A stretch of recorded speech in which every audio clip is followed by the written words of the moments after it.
बच्चों देखो क्वेश्चन से स्टार्ट करते हैं। हमने लास्ट 4 ग्राम वाला क्वेश्चन किया था। अब आते हैं next. Find normality of solution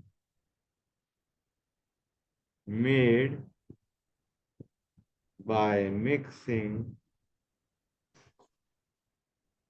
100 ml of 0.2 molar H2SO4 and 100 ml of 0.2 molar NaOH.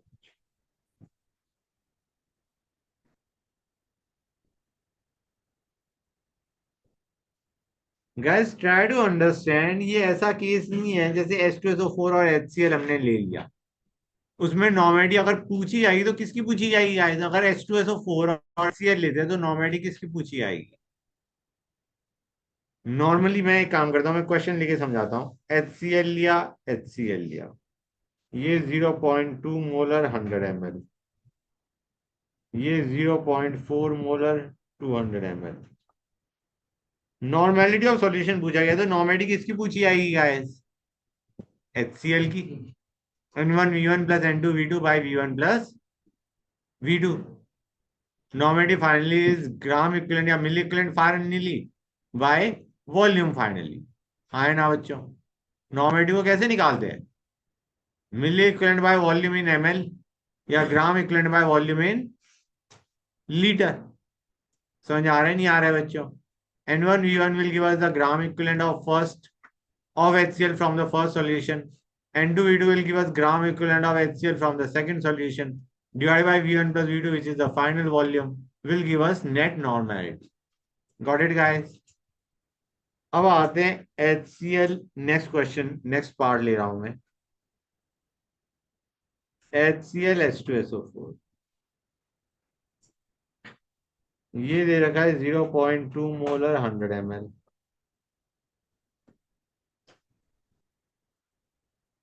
ये दे रखा है 0.4 मोलर 100 ml। अब ज्यादातर अगर क्वेश्चन में कुछ नहीं बता रखा और पूछा गया है फाइंड नॉर्मेलिटी ऑफ सॉल्यूशन, तो क्या करोगे गाइस? नॉर्मेलिटी किसकी निकाल रहे होगे? H प्लस की इन द सॉल्यूशन।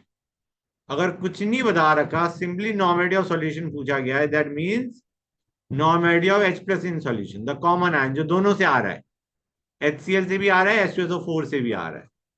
उसके लिए क्या करोगे बच्चों? नॉर्मेलिटी अगर फाइनली पूछा गया है तो 0.2 into 1 into 100, 0.4 into 2 into 100 divided by 200। समझ आया नहीं आया?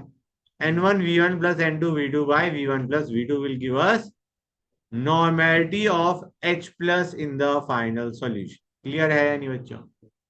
एक चीज तुम्हें पता है, जब मैंने यहाँ पे 0.2 इंटू 1 इंटू 100 किया, ये नॉर्मेलिटी किसकी दे रहा है? सॉरी, ये मिली इक्विवेलेंट किसके दे रहा है? 0.2 इंटू 1 इंटू 100, ये मिली इक्विवेलेंट किसके दे रहा है? HCl के। और यही मिली इक्विवेलेंट किसके होंगे? H प्लस के। एज ई 0.4 इंटू 2 इंटू 100, ये मिली इक्विवेलेंट दे रहा है H2SO4 के, इतने ही मिली इक्विवेलेंट H प्लस के होंगे। तो net milli equivalent of H plus will be adding these two up divided by net volume of solution which is 200 will give us the net normality of H plus ion। समझ आया नहीं आया बच्चों? Normality of H plus ion कैसे निकल के आएगा, ये चीज समझ आई नहीं आई? बाई चांस कोई पूछता है what is the normality of sulphate ion in the resultant solution, क्या करोगे? नॉर्मेलिटी ऑफ सल्फेट आयन पूछा गया है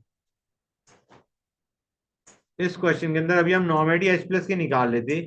पहले हमने मिलिकुलेंट HCl के निकाले, उतने ही मिलिकुलेंट H प्लस के हैं। यहां से हमने मिलिकुलेंट H2SO4 के निकाले, उतने ही मिलिकुलेंट H प्लस के हैं। दोनों को ऐड किया, divide bye final volume will give us net normality of H plus ion. Sulphate की नॉर्मेलिटी निकालनी है, क्या करोगे? 0.4 इंटू 2 इंटू 100, ये क्या दे रहा है? मिलिकुलेंट ऑफ H2SO4। हाँ है ना? इतने ही मिलिकुलेंट सल्फेट के होंगे। डिसोसिएशन पे तुम्हारे मिलिकुलेंट या gram equivalent remain same. These are the milliequivalent of sulphate. लेकिन क्या इससे सल्फेट आ रहा है क्या? नहीं। सल्फेट सिर्फ इससे आ रहा है, mil equivalent of sulphate divided by net volume of solution will give us the net normality of sulphate ion. Net volume 200 ले। तो अगर कोई पूछता है normality of sulphate ion, it will be molarity into n factor normality into volume is giving us mill equivalent of H2SO4 or even mill equivalent of sulfate. Mill equivalent of sulfate divided by net volume of solution, which is 100 plus 100 is 200. That will give us what, guys? Net normality of sulfate ion on mixing the two solution. अब हमने तीसरा question ले लिया, जो question हमें दे रखा है ऊपर, H2SO4 और NaOH को मिक्स किया। यहां पे प्रॉब्लम क्या है, NaOH will decrease the concentration of H plus ion और नॉर्मेलिटी ऑफ सॉल्यूशन पूछा गया है, कुछ नहीं बता रखा, तो assume normality of H plus ion या OH माइनस आयन सॉल्यूशन जो भी हमारा एक्सेस में है। अगर H प्लस एक्सेस में है तो H प्लस की नॉर्मेलिटी पूछी गई है, OH माइनस एक्सेस में तो OH माइनस की नॉर्मेलिटी पूछी गई है इसमें। क्योंकि हमें नहीं बता रखा कि किसी और की अगर नॉर्मेलिटी पूछी गई होती सल्फेट की, तो they would have specified normality of sulphate ion या normality of Na plus ion, वो तो नहीं पूछा गया। नॉर्मेलिटी ऑफ सॉल्यूशन पूछा गया है, तो टेक्निकली हमें क्वेश्चन में क्या पूछा गया है, नॉर्मेलिटी ऑफ H प्लस या OH minus ion which ever of it is in excess. तो हमें पता है, सुनते आना, सीधा एक्सप्रेशन लिख रहा हूं मैं, 100 इंटू 0.2 इंटू 2, ये क्या दे रहा है, मिली equivalent of H2SO4। This is milli equivalent of H plus C1। जितने H2SO4 के मिली इक्विवेलेंट है उतनी H प्लस के हैं, minus milli equivalent of NaOH। ये क्या दे रहा है बच्चों, मिल इक्विवेलेंट ऑफ NaOH या mil equivalent of OH minus. Mill equivalent of H plus minus mill equivalent of OH minus क्या दे रहा है, mil equivalent of H plus in excess divided by net volume of solution will give us the net normality of H plus ion in solution. Normality of H plus ion in solution.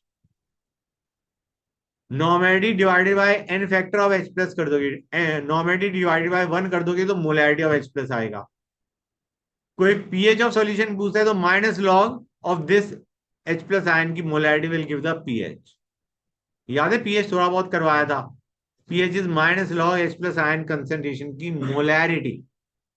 तो normality से पहले molarity निकालो और फिर molarity का minus log कर दोगे तो तुम्हारा pH आ जाएगा।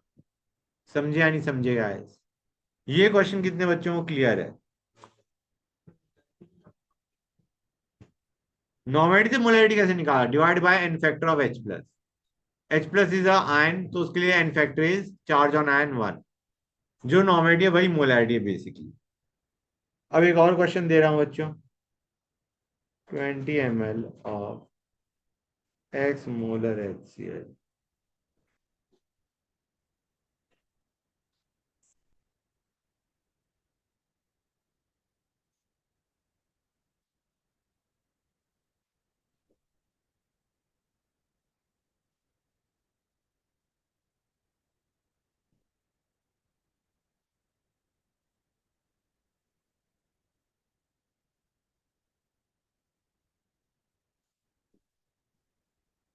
ये अब जो मैं लिख रहा हूं ना, ये भी तुम्हें समझ नहीं आएगा तो जस्ट लीव दिस पार्ट।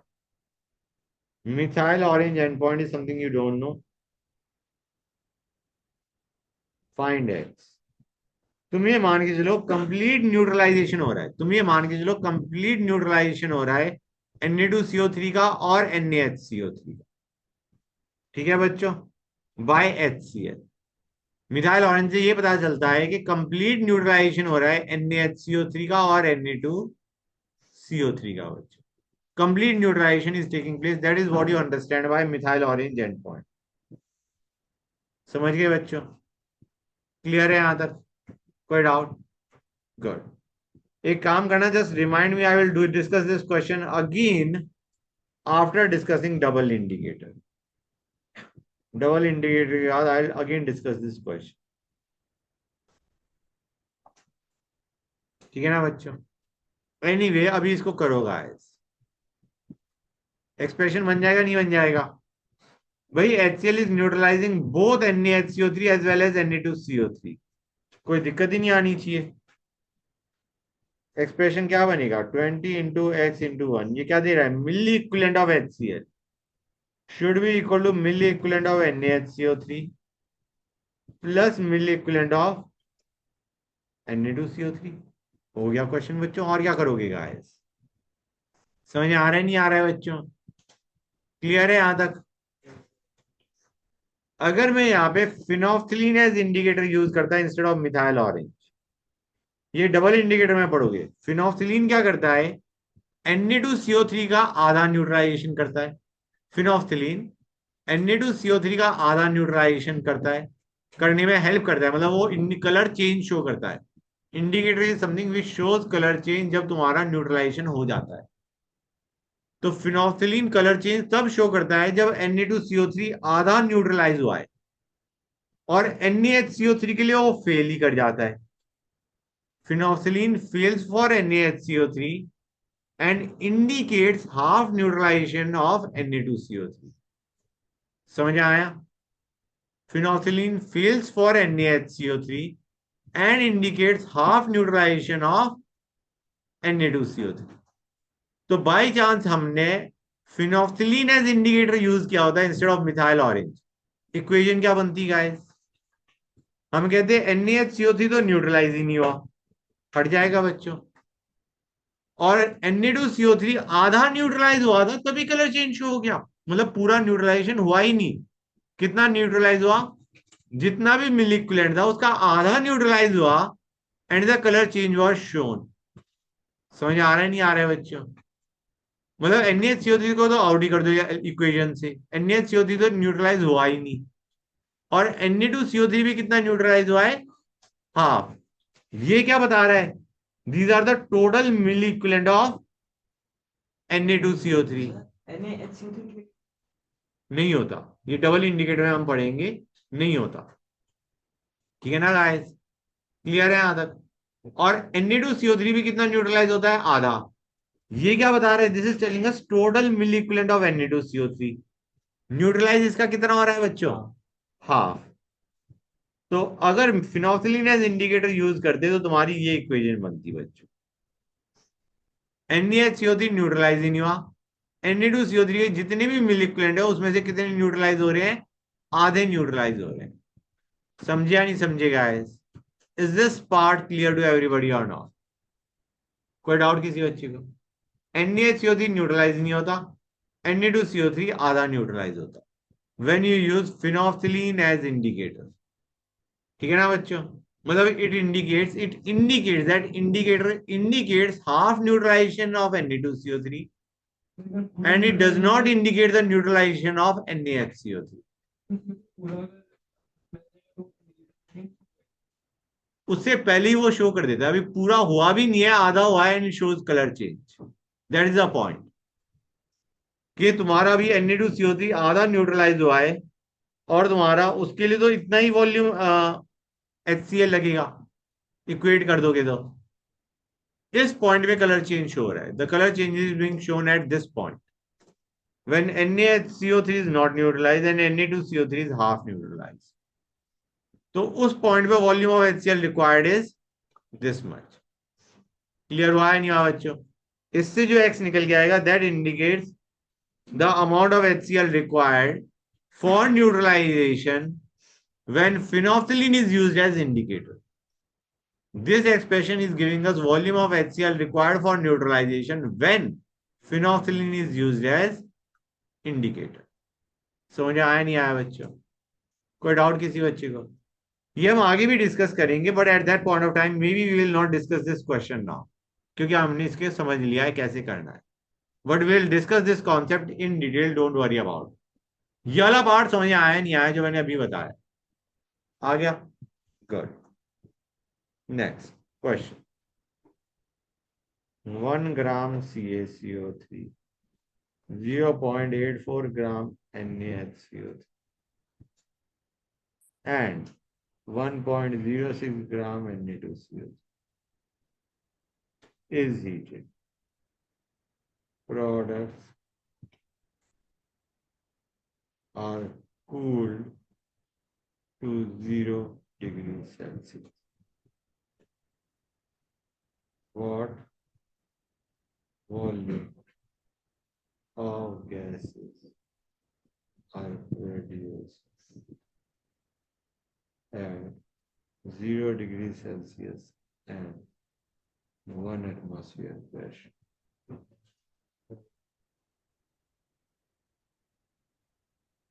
पूछा गया है कितनी volume of gases is produced at 0 degree Celsius and 1 atmosphere pressure. पहली चीज, हीट करने पे कुछ रिएक्शन होगी, तीनों की कंबाइंड रिएक्शन नहीं लिखोगे, अलग अलग लिखोगे। CaCO3 हीट करने पे क्या देगा? CaCO3 on heating will give you what? Reaction नहीं पता तो यू आर स्टक बच्चों। NaHCO3 also decomposes to give Na2CO3 plus H2O plus CO2. Balancing is also important. और शायद मैंने बताया था Na2CO3 does not decompose on heating, no reaction. ठीक है बच्चों। अब मैं तुम्हें बता दूं, यहां पे वैसे तुम निकाल भी सकते हो obviously. Molecular mass of CaCO3 is 100. Molecular mass of NaHCO3 is 84. Molecular mass of Na2CO3 is 106. मतलब तीनों के हमें कितने कितने कितने मोल दे रखे हैं। इसका मॉलिक्यूलर मास 100 है, इसका 84 है, इसका 106 है, तो तीनों के कितने मोल दे रखे हैं हमें? 0.01 mole. Grams by molecular mass. समझिया नहीं समझेगा? तीनों के हमें कितने मोल दे रखे हैं? 0.01 मोल। Got it guys?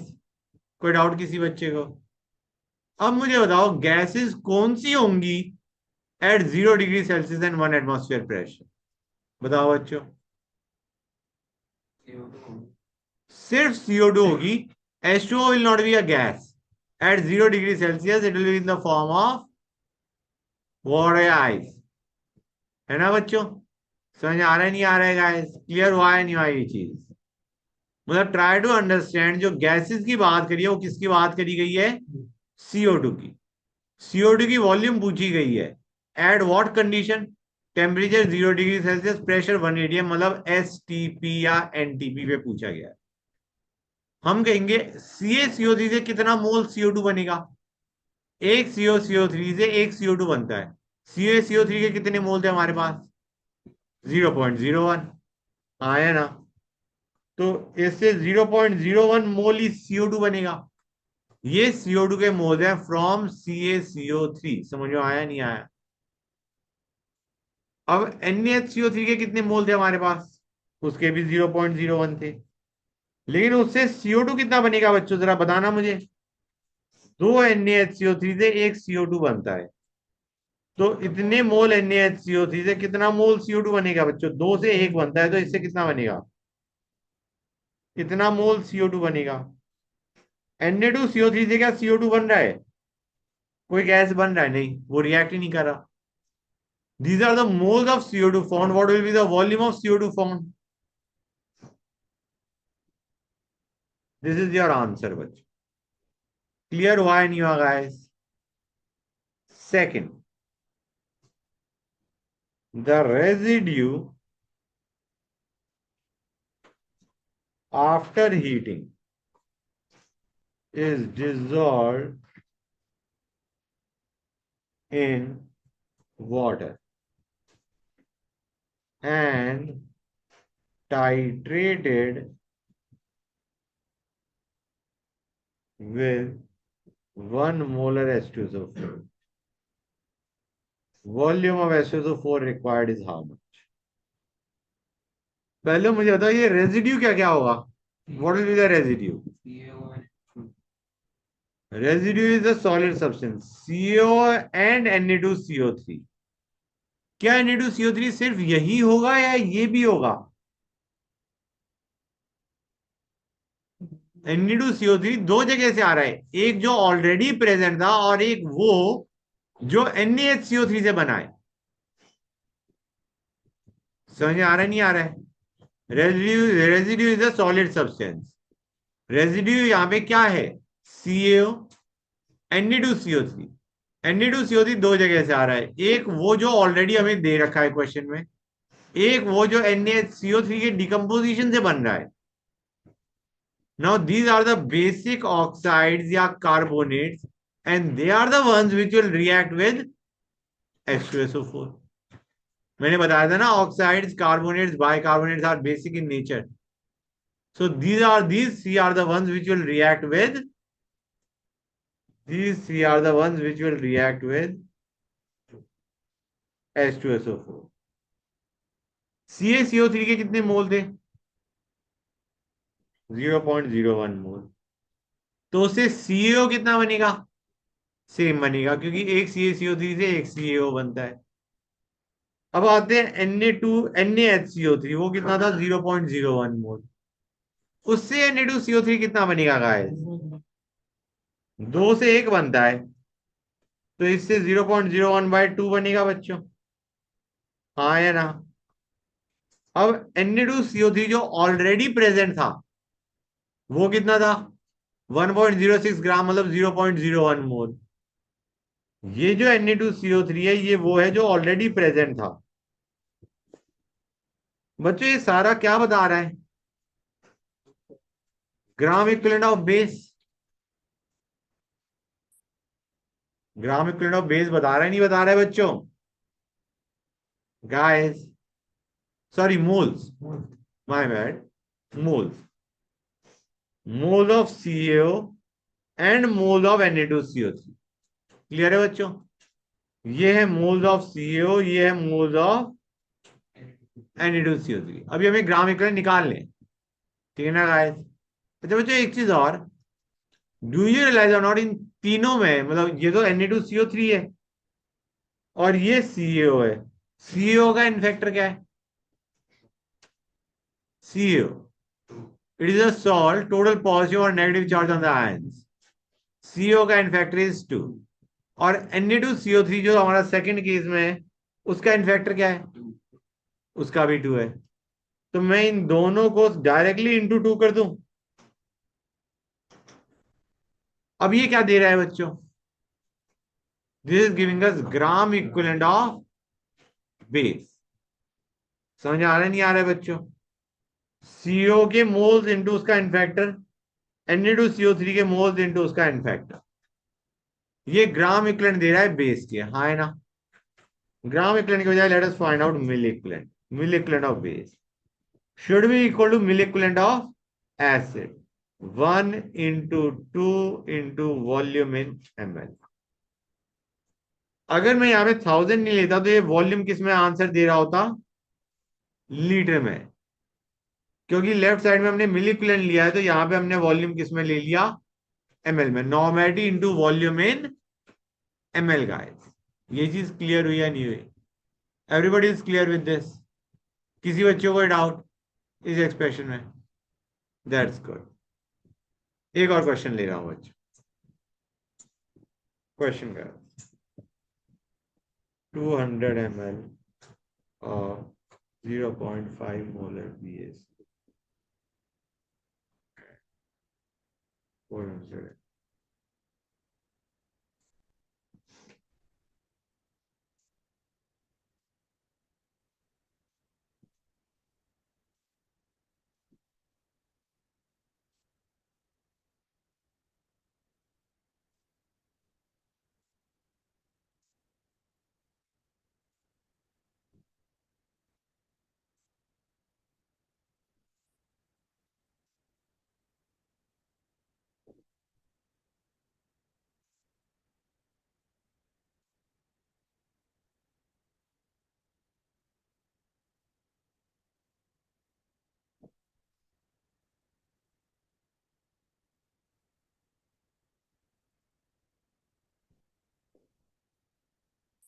बच्चों सबसे पहली चीज क्या होती है? रिएक्शन कर देना। अगर रिएक्शन हो सकती है, do the reaction. BaCl2 plus H2SO4 क्या देता है? सोच के बता सकते हो? Good, BaSO4 plus HCl। Balance भी कर लो गाइस, इंपॉर्टेंट है। अब BaCl2 के मिलीमोल कितने हैं? मोलैरिटी इंटू वॉल्यूम्स की मिलीमोल, अगर वॉल्यूम एमएल में है। कितने मिलीमोल है BaCl2 के? 200 इंटू 0.5, 100 मिलीमोल। SO4 के कितने मिलीमोल है बच्चों?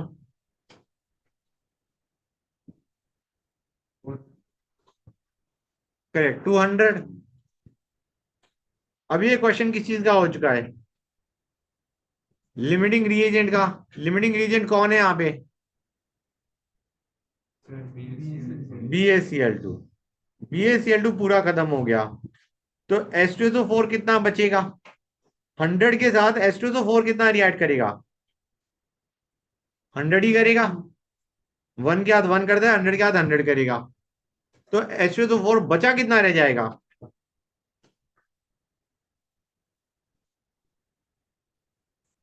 अब BaSO4 कितना बनेगा? लिमिटिंग रीजन के हिसाब से सारी कैलकुलेशन होंगी। और HCl कितना बनेगा बच्चों? 200। ये सारे मिलीमोल चल रहे हैं, ठीक है ना गाइस? अब हमें कहा गया है इस सॉल्यूशन को हमने बना दिया, डाइल्यूट किया टू 1000 ml। डाइल्यूशन करने पे क्या हमारे मिलीमोल चेंज होते हैं? नहीं चेंज होते। हाँ है ना बच्चों? मतलब जो मिलीमोल पहले, ये जो मिलीमोल थे, ये मिलीमोल पहले कितने में थे? पहले ये थे 200 प्लस 400, 600 ml में। अब यही मिलीमोल है कितने में? 1000 ml में। ये बात अलग है, हम 1000 ml को न्यूट्रलाइज नहीं कर रहे, 1000 ml के कितने सैंपल को न्यूट्रलाइज कर रहे हैं? 100 ml सैंपल को न्यूट्रलाइज कर रहे हैं। इस 1000 ml के 100 ml सैंपल को न्यूट्रलाइज कर रहे हैं यूजिंग BOH ट्वाइस। मुझे बताओ यहाँ पे कौन कौन सी एसिड है जो BOH ट्वाइस बेस क्या ऐड करेंगी? HCl और H2SO4। H2SO4 भी तो बचा हुआ है। हाँ है ना? गाइस H2SO4 के मिली इक्विवेलेंट कितने होंगे? कितने मिलीमोल्स इंटू एन फैक्टर के मिली इक्विवेलेंट? कितने मिली इक्विवेलेंट होंगे H2SO4 के? 100 इंटू 2। कितने मिली इक्विवेलेंट होंगे HCl के? These are milli equivalent of H2SO4. These are milli equivalent of HCl. Milli equivalent of acid basically. Net milli equivalent of acid. But these are the milli equivalent of acid in how much? 600 में पहले थे, अब यही मिली equivalent है 1000 में। हमने 1000 का कितना ml सैंपल लिया? 100 ml सैंपल लिया। तो 100 ml में कितने मिली इक्विवेलेंट होंगे? And these are the ones which are neutralized by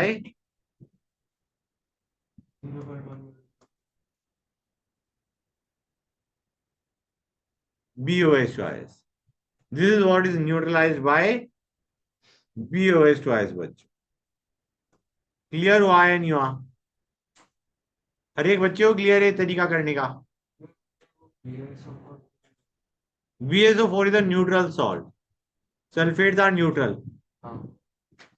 समझ गए बेटा? BaCl2 बचा नहीं, BaSO4 न्यूट्रल है, HCl4 और HCl एसिड थे। These acids are the one which are reacting with BOH twice.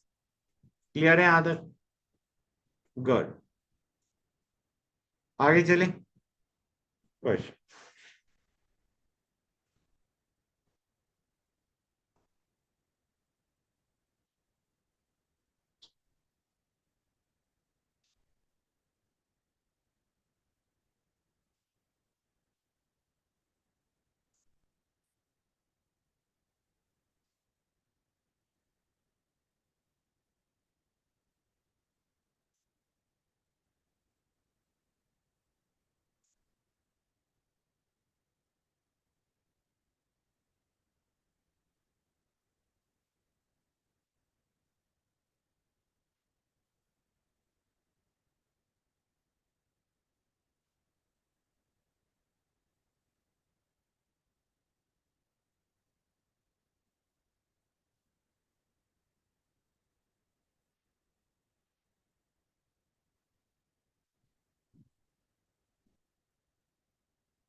बच्चों क्वेश्चन नोट किया है नहीं क्या? क्वेश्चन समझ आया नहीं आया? क्ले में वाटर है और सिलिका भी होगा, है ना बच्चों? और तो कुछ चीज नहीं बता रखी। नहीं, उसे उसे बाद में बता रखा है ना, आफ्टर ड्राइंग। ड्राइंग करने का मतलब है कि वाटर बाहर निकला और कुछ बाहर नहीं निकला। वाटर बाहर निकला होगा ड्राई करने पे, और कुछ बाहर नहीं निकला। उसके बाद हमें बता रखा है कि उसमें 40% सिलिका है। मतलब सिलिका की कुछ अमाउंट ओरिजिनल क्ले में भी रही होगी।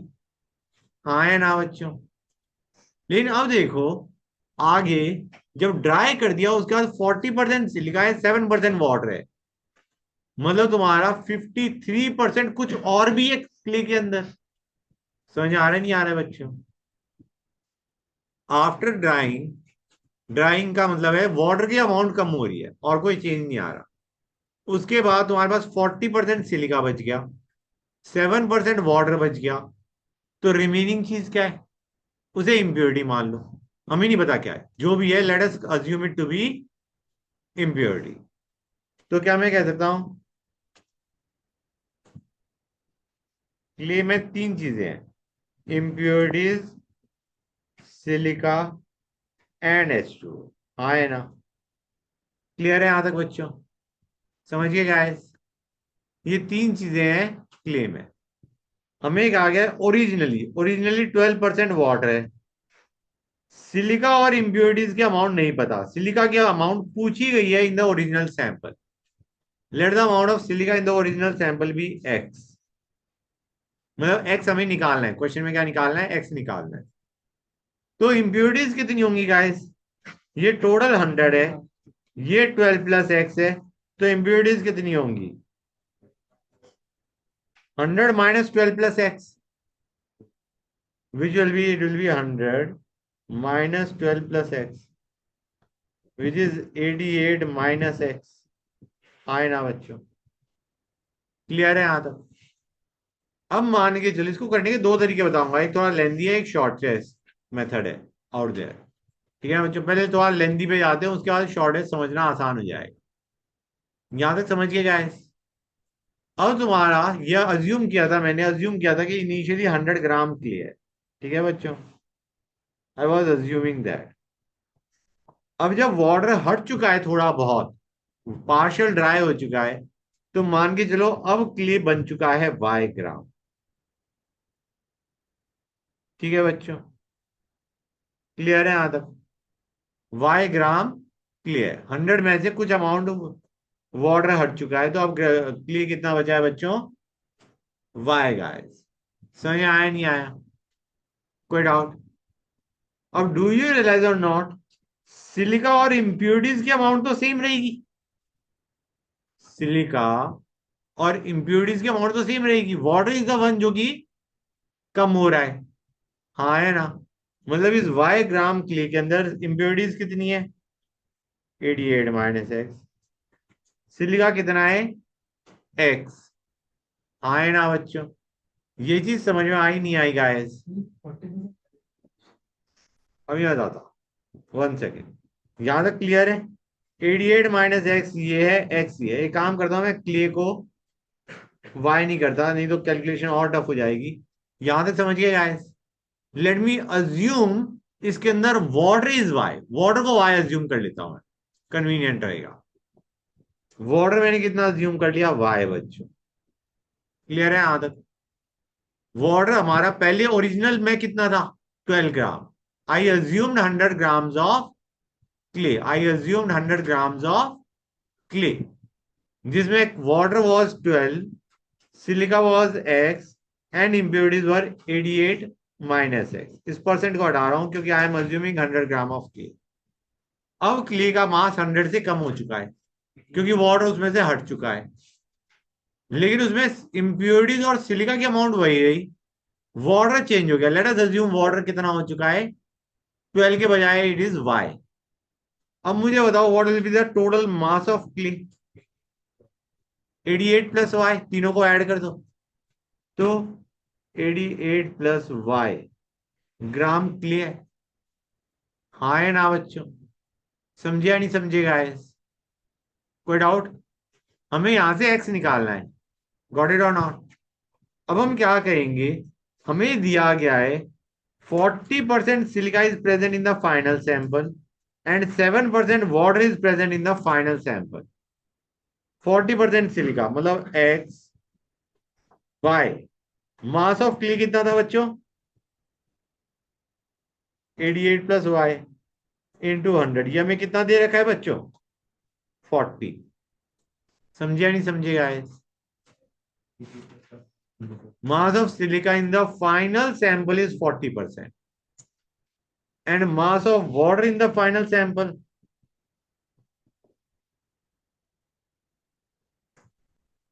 is 7%।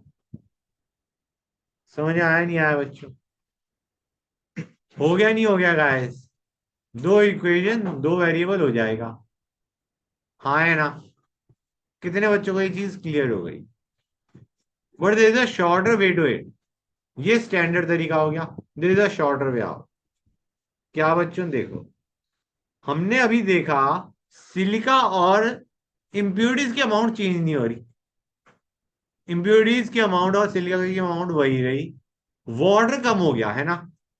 तो क्या मैं कह सकता हूं percentage of silica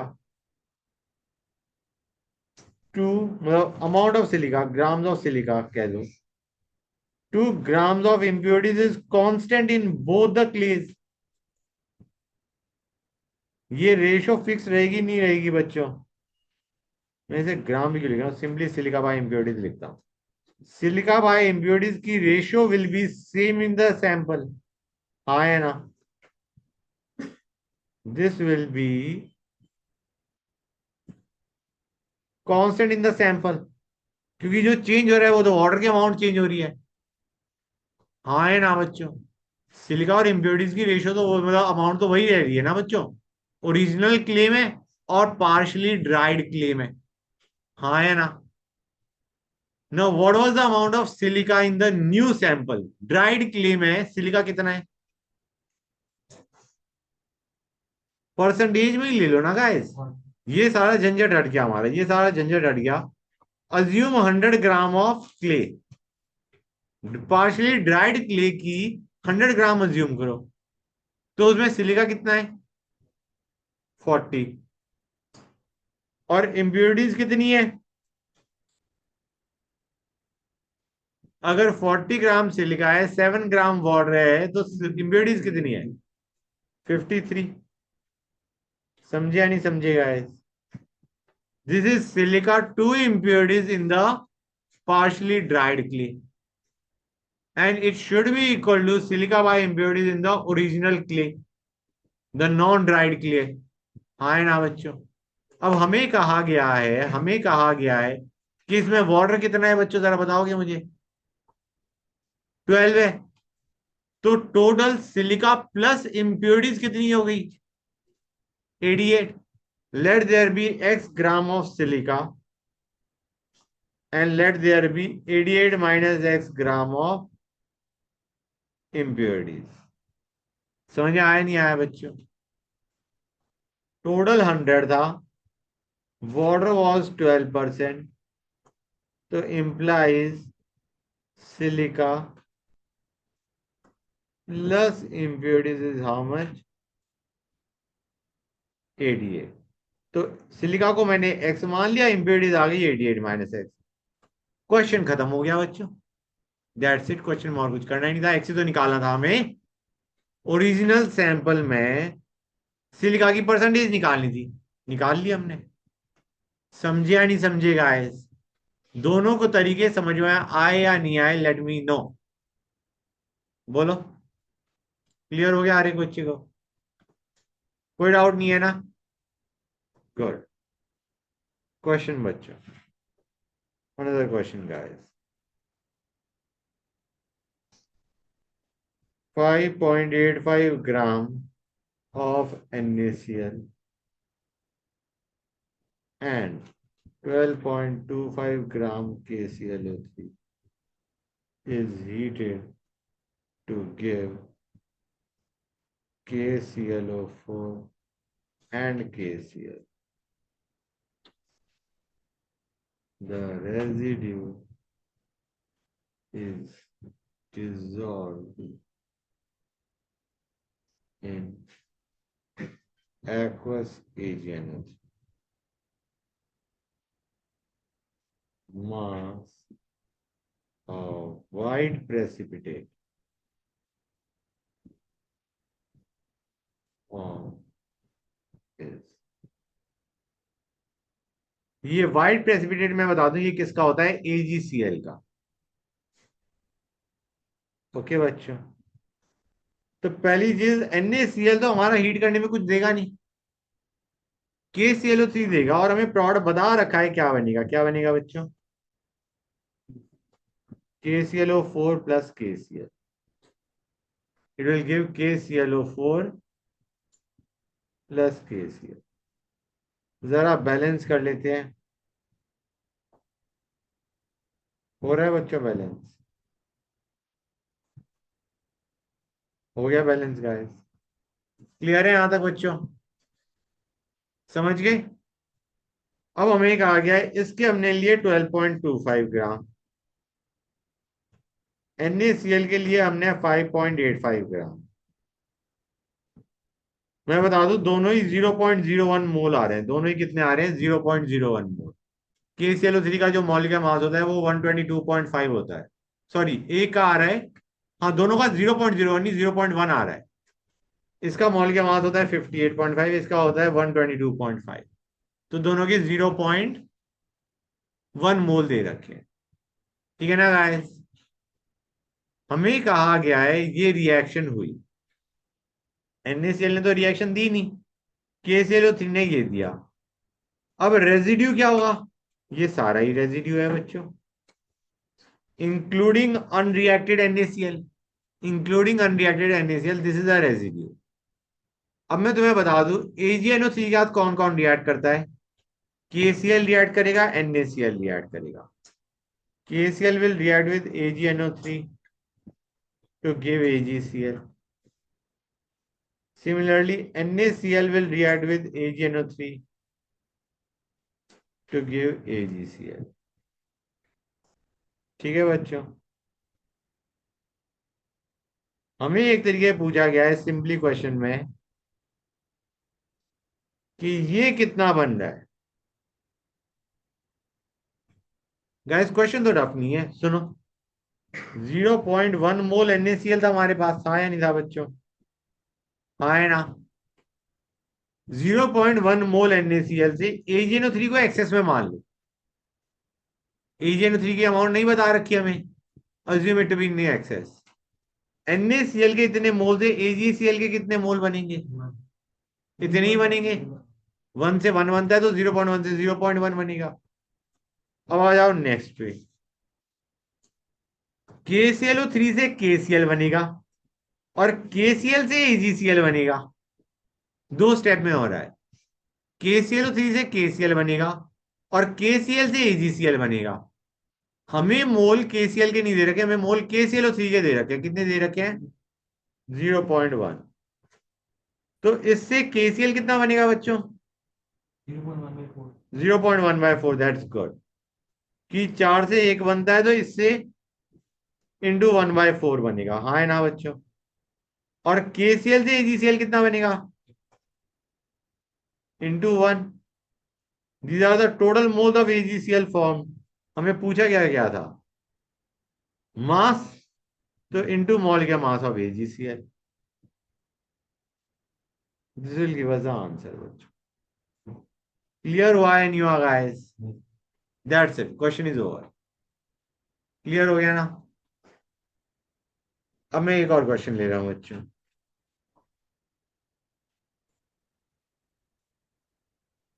1.25 gram of CaCO3 and CaCl is dissolved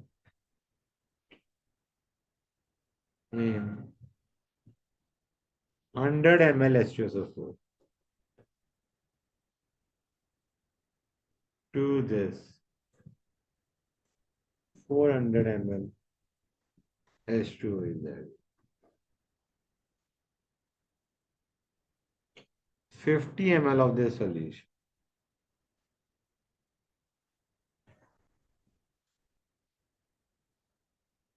Required 20 ml of 0.05.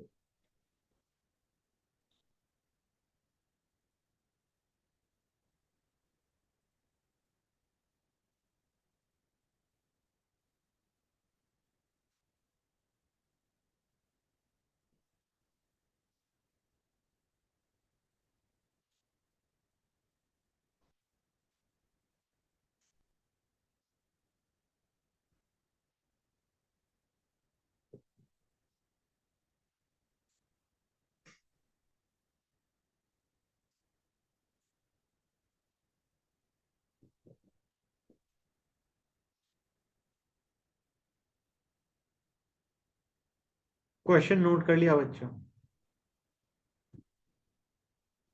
हमने CaCl2 और CaCO3 के 1.25 ग्राम लिए, मतलब हमें ये 1.25 ग्राम ऑफ मिक्सचर दे रखा है। उसको हमने डिसॉल्व किया 100 ml में H2SO4 में। H2SO4 तो रिएक्ट कर जाएगा CaCO3 के साथ, CaCl2 के साथ नहीं करेगा, न्यूट्रल सॉल्ट है। CaCO3 के साथ रिएक्ट कर जाएगा। और उसके बाद उसमें हमने वाटर ऐड किया, डाइल्यूशन कर दिया।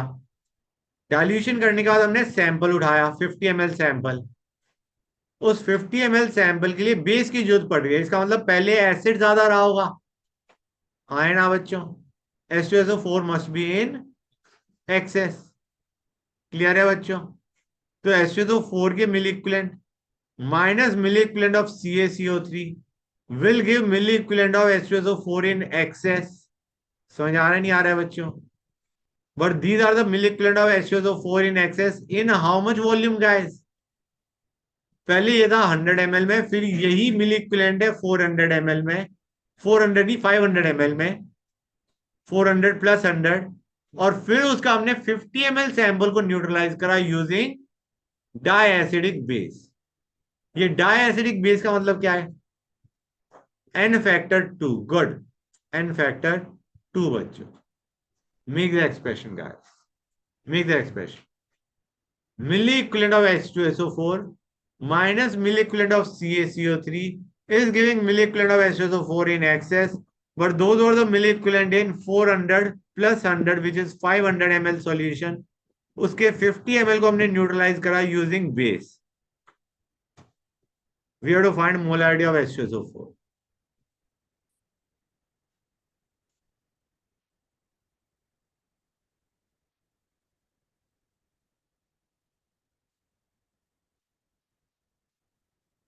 क्वेश्चन नोट कर लिया ना बच्चों? Try making the expression on your own guys, try making the expression on your own.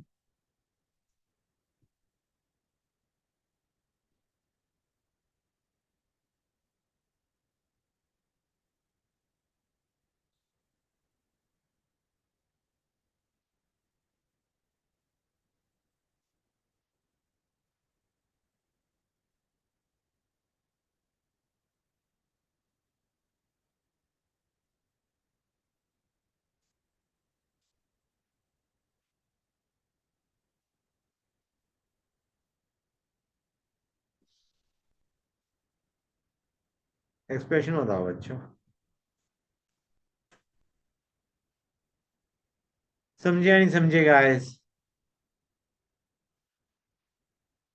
Try making it on your own. अगर खुद से कर रहे हो तो इट्स गुड। नहीं समझ आ रहा बिल्कुल ब्लैंक हो तो look at the screen and C.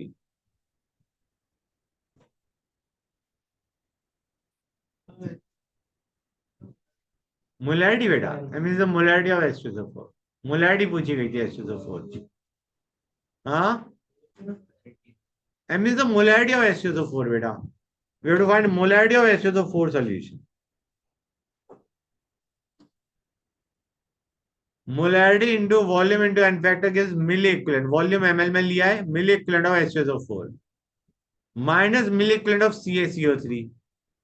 This is giving mass of CaCO3 divided by molecular mass is giving moles into n factor is giving gram equivalent into 1000 is giving milliequivalent. Milliequivalent of HCO4 minus milliequivalent of CaCO3 is giving milliequivalent of acid in excess. But these were the excess in 500 ml. In 50 ml, it is 50 by 500. These are the milliequivalent of acid in excess in 50 ml solution is equal to milliequivalent of base. समझे या नहीं समझे guys? How many kids are clear with the expression? Let me know. बोलो guys. हर एक को clear है? किसी का बना भी था बाय द वे? बन गया था ऑलमोस्ट या पूरा? पूरा बन गया था. That's good. बच्चों यहां तक कितने बच्चों को समझ आ गया है? बच्चे बोलते भी नहीं है. ऑनलाइन वाले बच्चों तुम ही बताओ. बच्चों यस सर. समझ आ रहा है ना? Yes sir. गुड. अब आते हैं नेक्स्ट टॉपिक पे. Double indicators. हाँ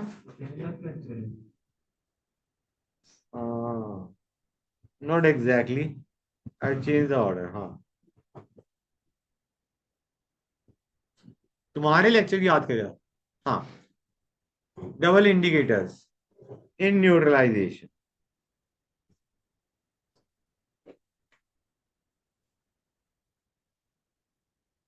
ये ज्यादातर देखा जाता है NaOH, Na2CO3, NaHCO3 में.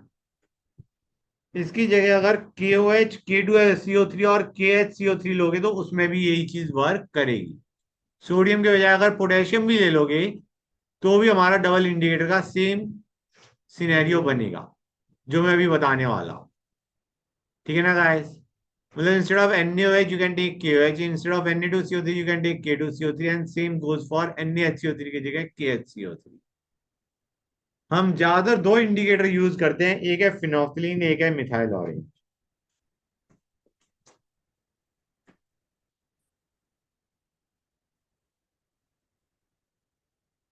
These two are indicators. They indicate the end of neutralization, end of titration. Neutralization को ये इंडिकेट करते हैं. How? By changing colour. They indicate neutralization, they indicate titration का completion by changing their colour. ठीक है ना बच्चों? तो जो फिनोक्सिलीन है it is a weak organic acid. It shows endpoint. It changes color in pH range 8 to 10. Methyl orange is a weak base. It shows endpoint in pH range 3 to 4.4. इस pH range में they show their color change. Fact to remember. Fact to remember. ठीक है ना बच्चों? अब important चीज क्या है? अगर तुम methyl orange as indicator use कर रहे हो, it indicates complete neutralization of all.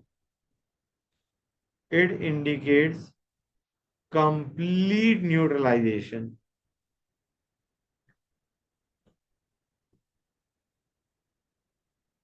of all. मतलब जब पूरा कंप्लीट न्यूट्रलाइजेशन होगा तभी ये कलर चेंज शो करेगा. That is not the case with phenolphthalein. Sir थोड़ा सा ऊपर कर दो. 1 सेकेंड. और ऊपर करना है? सर थोड़ा सा.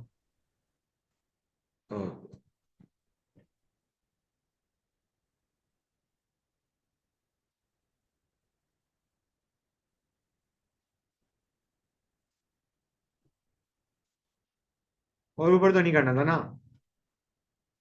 नहीं सर बहुत. नोट कर लो.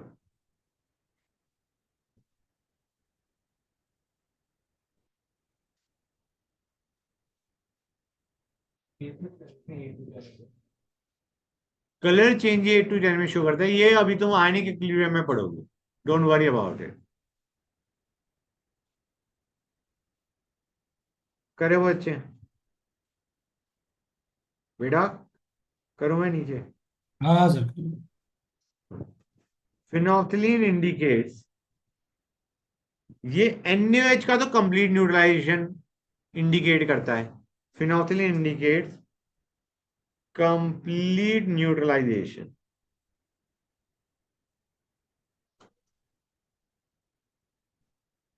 Of NaOH। मतलब NaOH का जब पूरे ग्राम इक्विवेलेंट न्यूट्रलाइज हो जाएंगे तब ये कलर चेंज शो करेगा। हाफ न्यूट्रलाइजेशन ऑफ Na2CO3, मतलब अगर तुमने Na2CO3 के 10 ग्राम इक्विवेलेंट लिए तो 5 ग्राम इक्विवेलेंट न्यूट्रलाइज हुए हैं और इसने कलर चेंज शो कर दिया। समझ आ रहा है नहीं आ रहा है बच्चों? हाफ न्यूट्रलाइजेशन हुआ है and it will show colour change. ठीक है बच्चों, क्योंकि इसके एंड पॉइंट पे, at end point NaHCO3 is formed. That is the reason for it.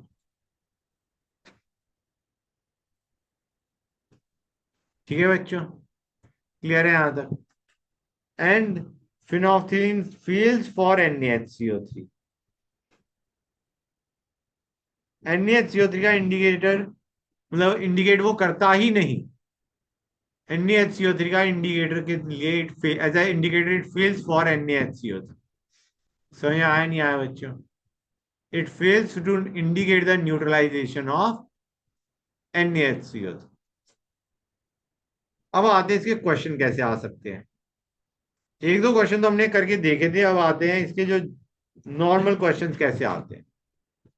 मैंने लिया NaOH, Na2CO, इसका 25 ml सैंपल लिया। A sample containing NaOH as well as Na2CO3। इसको न्यूट्रलाइज करा हमने एक बार यूजिंग फिनोल्फथालीन एज इंडिकेटर, एक बार using methyl orange as indicator. हमने एक बार इस सॉल्यूशन को न्यूट्रलाइज करा यूजिंग फिनोल्फथालीन एज इंडिकेटर और एक बार इसको न्यूट्रलाइज करा using methyl orange as indicator. जब फिनोल्फथालीन एज इंडिकेटर यूज करा तो ये लगा, और जब methyl orange as indicator use किया तो इतना लगा। हमें पूछा गया है, हाँ बेटा बोलो। हाँ बेटा यहाँ रुक जाओ।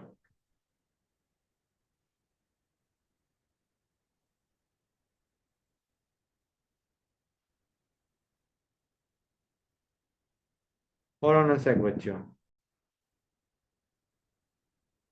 हाँ बच्चों, क्वेश्चन नोट कर लिया? अब गाइस इसको हम कैसे करेंगे, हम ज्यादा जब भी ऐसे क्वेश्चन आएंगे will assume X and Y to be the millimoles of NaOH and Na2CO3।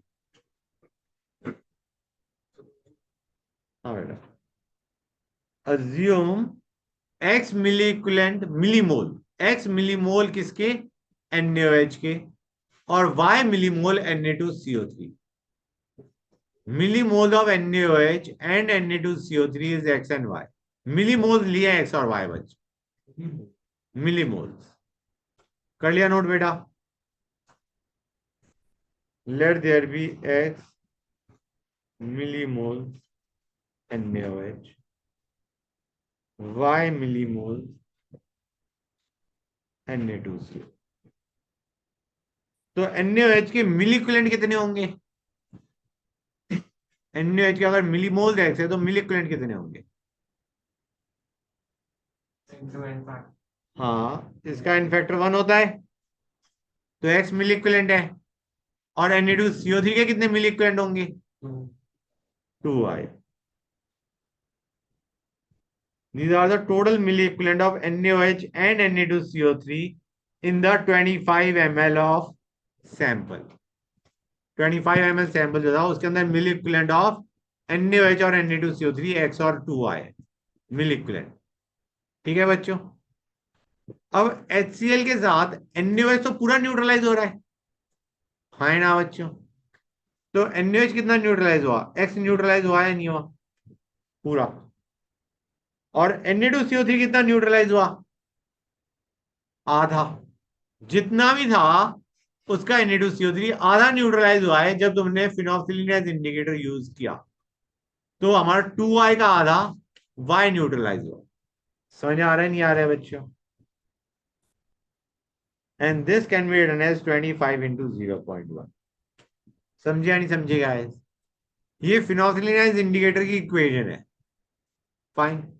जब मिथाइल ऑरेंजेस इंडिकेटर यूज करोगे तो complete neutralization of NaOH, complete neutralization of Na2CO3। तो can I say you will have x plus 2y। अब यहां से x और y millimoles आ गए NaOH और Na2CO3 के। How will you find out strength बच्चों? स्ट्रेंथ क्या होता है? Grams of solute bye volume of solution in litres. भाई अगर x मिलीमोल है NaOH के तो मोल्स ऑफ NaOH कितने होंगे? x by 1000। ये आ गए moles of NaOH।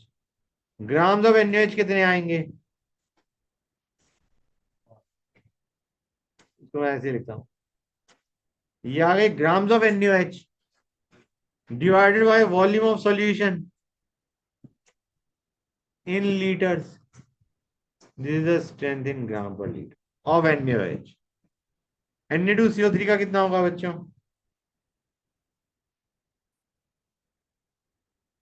y were the millimoles, यहां से निकाले moles,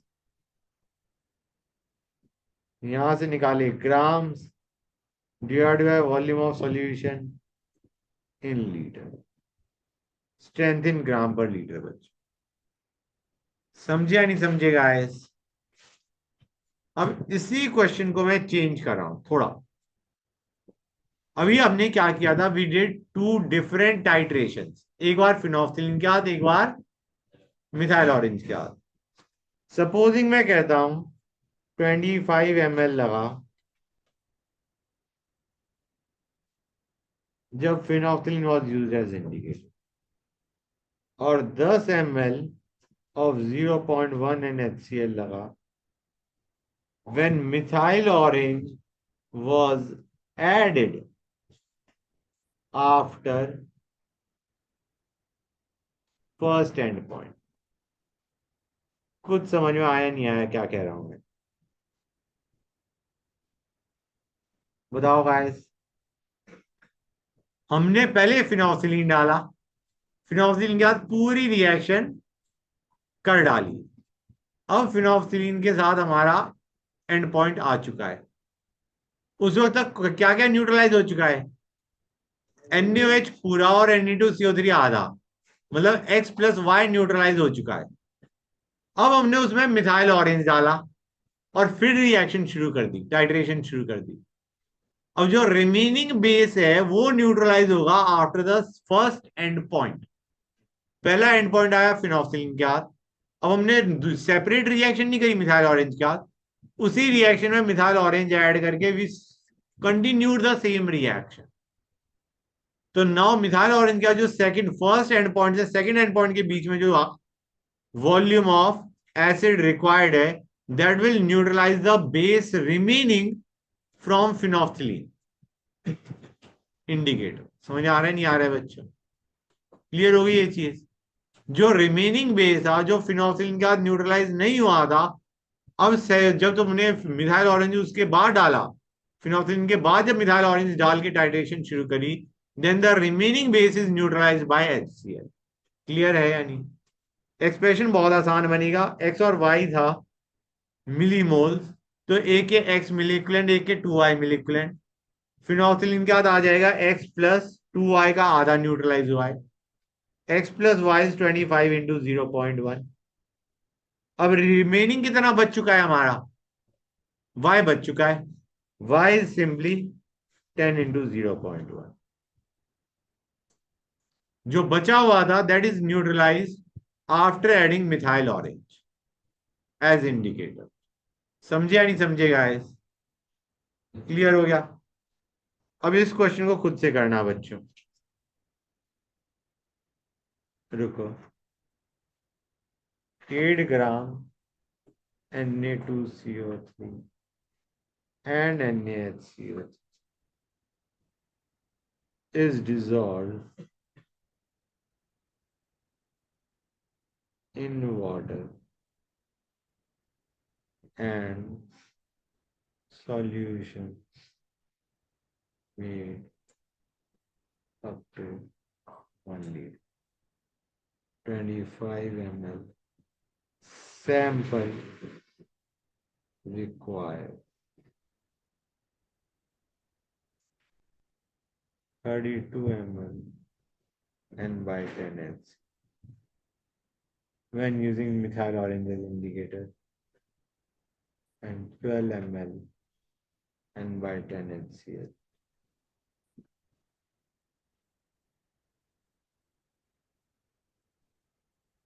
Using phenolphthalein as indicator. Find strength of solution. अब बच्चों पहली चीज मैं तुम्हें बता दूं, सुनते आना गाइस। ये जब तुम्हें दो इक्वेशन दे रखी हैं एक्स और वाई निकालने के लिए, तो ये 8 ग्राम क्या कर रहा है?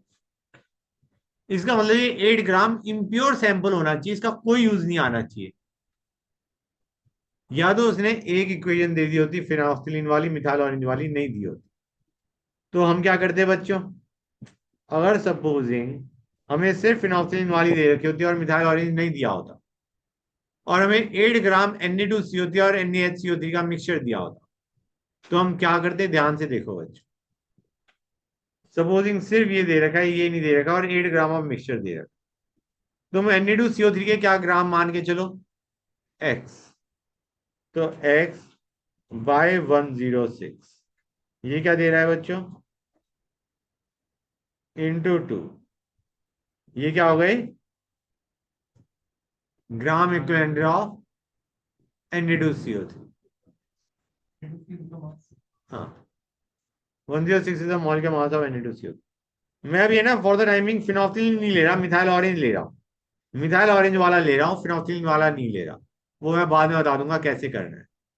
ये क्या है बच्चों? मोल्स ऑफ Na2CO3 इंटू 2, ये क्या दे रहा है? Gram equivalent of Na2CO3 plus 8 minus x by 84 into 1, ये क्या दे रहा है? Gram equivalent of NaHCO3 into 1000, क्या दे रहा है? मिली equivalent of Na, milli equivalent of base, basically total, है ना बच्चों? अब ये मिली इक्विवेलेंट ऑफ बेस किस में थे गाइस? 1 लीटर में। तो 25 ml में कितने होंगे? इतने मिली इक्विवेलेंट है। It should be equal to 32 into 1 by 10। हो गया नहीं हो गया गाइस? स्ट्रेंथ के लिए क्या करोगे? हम कहेंगे x से निकल के आ गया भाई, x ग्राम Na2CO3 है 1 लीटर सॉल्यूशन में, तो x by 1 is the strength of Na2CO3। 8 minus x by 1 is the strength of NaHCO3। और तुम कहोगे सर 25 ml सैंपल में स्ट्रेंथ अगर कोई पूछ लेता, अगर कोई पूछता strength in 25 ml sample, would it have made a difference? और भाई उसी का तो सैंपल उठाया है, सैंपल कर लेते वक्त तुम्हारा कंसंट्रेशन डजंट चेंज। जो तुम्हारा स्ट्रेंथ 1 लीटर का है वही स्ट्रेंथ तुम्हारा 25 ml का होगा। समझ आ रहा है नहीं आ रहा है बच्चों? What ever is the strength of Na2CO3 and NaHCO3 in 1 liter, the same strength is in 25 ml, क्योंकि we are taking a sample, sample के टाइम पे concentration remains same। और ये समझ आ गया, strength of Na2CO3 will be x by 1, strength of NaHCO3 will be 8 minus x by 1 grams of solute divided by volume of solution in liters। 25 ml में हमें strength अगर कोई पूछता है तो वही स्ट्रेंथ जो हमारा 1 लीटर में था वही स्ट्रेंथ तुम्हारा 25 ml सैंपल में होगा। कोई डाउट किसी बच्चे को? क्लियर है? गुड। अच्छा, बाई चांस हमें यही चीज फिनॉक्सिलिन के हाथ दे रखी होती, मतलब मिथाइल ऑरेंज के बजाय फिनॉक्सिलिन वाला दे रखा होता। पहले मैंने मिथाइल ऑरेंज इसीलिए लिया ताकि फिनॉक्सिलिन अब समझना आसान हो जाए। x बाय 106 हाँ या ना, इंटू टू। ये क्या दे रहा है बच्चों? ग्राम इक्विवेलेंट ऑफ Na2CO3। उसका कितना न्यूट्रलाइज हो रहा है? हाफ। पहले मिल इक्विवेलेंट भी निकाल लेते हैं। So these are the actual mill equivalent of Na2CO3 which is neutralized by HCl. मतलब this is giving us the total mill equivalent of Na2CO3 and उसका आधा is the one which is neutralized by HCl. हाँ है ना बच्चों? समझ आ रहा है नहीं आ रहा है? This is giving us total mill equivalent of Na2CO3 जिसका आधा is neutralized by HCl. जितने भी मिल इक्विवेलेंट होते हैं उसके आधे न्यूट्रलाइज होते हैं when you use phenolphthalein as indicator. और NaHCO3 तो न्यूट्रलाइज ही नहीं हुआ। NaHCO3 तो न्यूट्रलाइज ही नहीं हुआ। तो सीधा हम बस दिस का 25/1000 would be equal to 12 into 1/10। समझे या नहीं समझे गाइस? सिंपली ये कर देते हैं हम। समझे या नहीं समझे guys? These were the total mill equivalent present. बल्कि मेरे को एक काम करता हूं, मेरे को ऐसे नहीं लिखना चाहिए। 1 second guys, just a second. मेरे को ये 2 बिल्कुल एंड में लगाना चाहिए। समझ आ रहा है नहीं आ रहा है बच्चों? Is equal to 12 into 1/10। अब समझ आ रहा है? Now it is better actually. कैसे? These were the total mill equivalent of Na2CO3 in 1 liter solution. These are the total mill equivalent of Na2CO3 in 25 ml sample. और वो जो 25 ml sample में जितने भी मिल इक्विवेलेंट थे उसके आधे न्यूट्रलाइज हुए यूजिंग HCl। समझे या नहीं समझे गाइस? क्लियर हुआ है नहीं हुआ? वो 2 को मुझे सबसे एंड में लगाना वुड बी बेटर। ये चीज समझ में आई नहीं आई बच्चों? Sure you got that? फिर से बताता हूं। These were the total mill equivalent of Na2CO3 in 1 liter. In 25 ml, these are the total mill equivalent of Na2CO3. और 25 ml में जो न्यूट्रलाइज हुए वो आधे न्यूट्रलाइज हुए because we are using phenolphthalein as indicator. Should be equal to mill equivalent of ऐसे। हाँ या ना? बोलो गाइस। क्लियर हो ये चीज? हर एक को क्लियर है? लेकिन हमें इस क्वेश्चन के अंदर ये जो दोनों चीजें हैं, these are aside from the question. हमें क्वेश्चन में क्या दे रखा है? हमें दोनों चीजें दे रखी हैं और कहा गया है find the strength of Na2CO3 and NaHCO3। अब ये दोनों चीजें दे रखी है, इसका मतलब ये जो 8 ग्राम होना चाहिए इम्प्योर होना चाहिए, नहीं तो हम 8 ग्राम से ही निकाल लेते। हाँ है ना? अब जब तुम्हारी दो इक्वेशन बन रही है एक्स और वाई में, इसका मतलब ये 8 ग्राम तो हमारा यूजलेस है। यूजलेस क्यों है? क्योंकि it must be a sample, impure sample. समझ आ रहा है नहीं आ रहा है बच्चों? तो let us now for this particular question let us start with x millimole of Na2CO3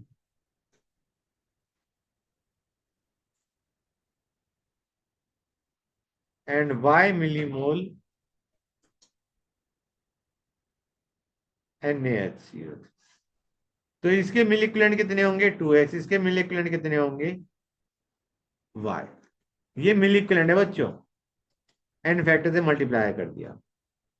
हाँ या ना? ये बताओ बच्चों, क्लियर हुआ है नहीं हुआ गाइस? और ये मिल इक्विवेलेंट में किसमें मान के चल रहा हूं? इन 25 ml sample, not in 1 litre. In 25 ml sample में मैंने ये मिल इक्विवेलेंट मान। समझे या नहीं समझे गाइस? बच्चों हाँ या ना? बताओ, क्लियर है? अब जब मिथाइल ऑरेंजेस इंडिकेटर यूज करोगे तो 2x प्लस वाई आ जाएगा। हाँ है ना बच्चों? क्लियर है गाइस? इतना ही दे रखा था ना, 32 एंड 1/10। गुड। और जब फिनोक्सिलिनेज इंडिकेटर यूज करोगे तो NaHCO3 तो बिल्कुल ही न्यूट्रलाइज नहीं हुआ, इट फेल्स फॉर NaHCO3। और Na2CO3 आधा हुआ। यहां से x और y आ जाएगा। अब स्ट्रेंथ निकाल लो। स्ट्रेंथ Na2CO3 का कितना होगा? x मिलीमोल है, ये आए मोल, ये आया ग्राम। अब वॉल्यूम कौन सी लोगे गाइस? ये मिलीमोल थे 25 ml में एक्स। तो ये जो स्ट्रेंथ आ रहा है ये हमारा 25 ml का स्ट्रेंथ आ गया। लेकिन फर्क नहीं पड़ता कि यही स्ट्रेंथ तुम्हारे 1 लीटर का रहा होगा, क्योंकि तुम्हारा हमने सैंपल उठाया है, सैंपल में concentration remain same. This is the strength in 25 ml sample, but it is also the strength in 1 litre of the original solution. समझ आ रहा है नहीं आ रहा है बच्चों? हमने जो स्ट्रेंथ निकाला है ये 25 ml सैंपल के हिसाब से निकाला है, लेकिन यही स्ट्रेंथ हमारा 1 litre of the original solution में होना चाहिए। क्लियर हुआ है नहीं हुआ guys? Everybody is clear about it? Na2CO3 के लिए क्या करोगे? NaHCO3 के लिए sorry, will be Y by 1000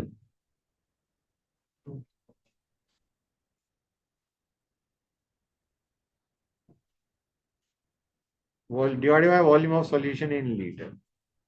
This will give us strength of NaHCO3 in the solution in 25 ml as well as 1 liter of the original solution.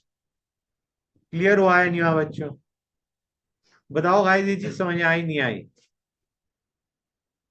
अब इसी के अंदर अगर मैं ये कह देता, इसी क्वेश्चन के अंदर मैं कह रहा हूं 12 ml लगा जब फिनोक्सिलिन इंडिकेटर यूज किया, और 32 ml लगा। क्वेश्चन चेंज करा है बच्चों मैंने थोड़ा। When methyl orange is used after first endpoint, तो क्या होगा बच्चों? बोलो गाइस, इक्वेशन में क्या फर्क आएगा? फिनोक्सिलिन का कितना न्यूट्रलाइज हो रहा है? हाफ।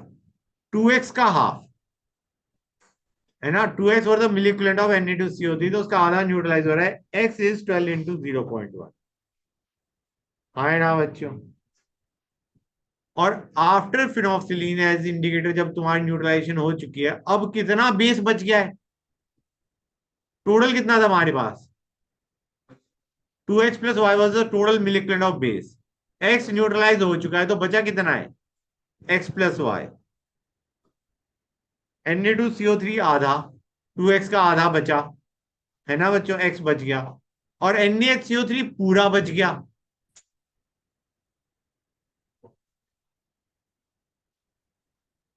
समझे या नहीं समझेगा?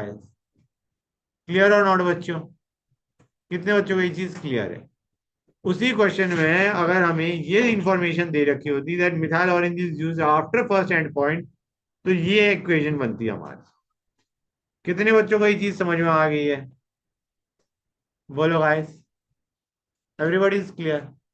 एक और क्वेश्चन दे रहा हूं। 100 gram sample of Na2CO3 in 250 ml. It is dissolved in 250 ml solution. 50 ml sample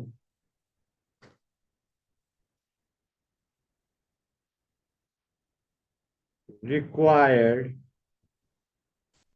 100 ml of 0.1 N H2SO4 using phenolphthalein as indicator.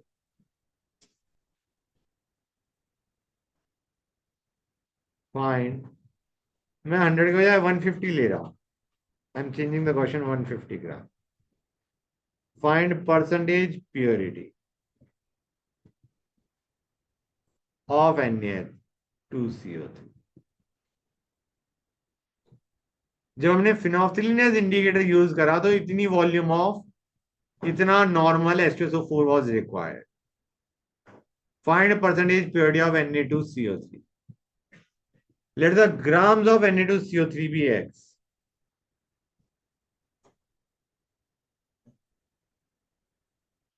क्या करोगे बच्चों? x, ये क्या दे रहा है बच्चों? ये क्या दे रहा है बच्चों?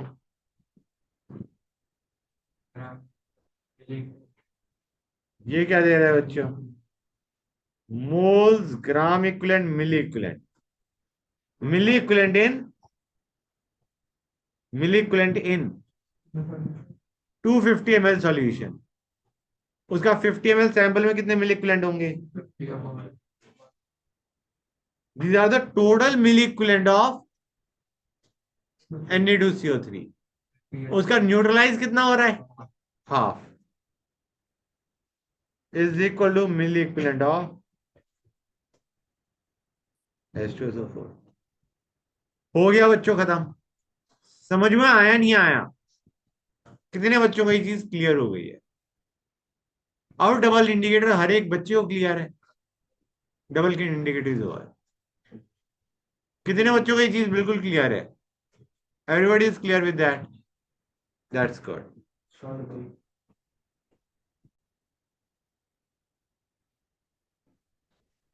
बच्चों अब कुछ रैंडम क्वेश्चन है, मिसलेनियस क्वेश्चन, लेट अस से मिसलेनियस टॉपिक्स है। जो भी जो टॉपिक्स ऐसे थे जिनके ऊपर बहुत सारे क्वेश्चन बनते हैं, वो सारे हमने कर लिए हैं। Now there are some miscellaneous topics left, उनको हम करेंगे। तो उनको मैं क्वेश्चन के थ्रू ही समझा रहा हूँ, ध्यान से देखो। पहला क्वेश्चन का है,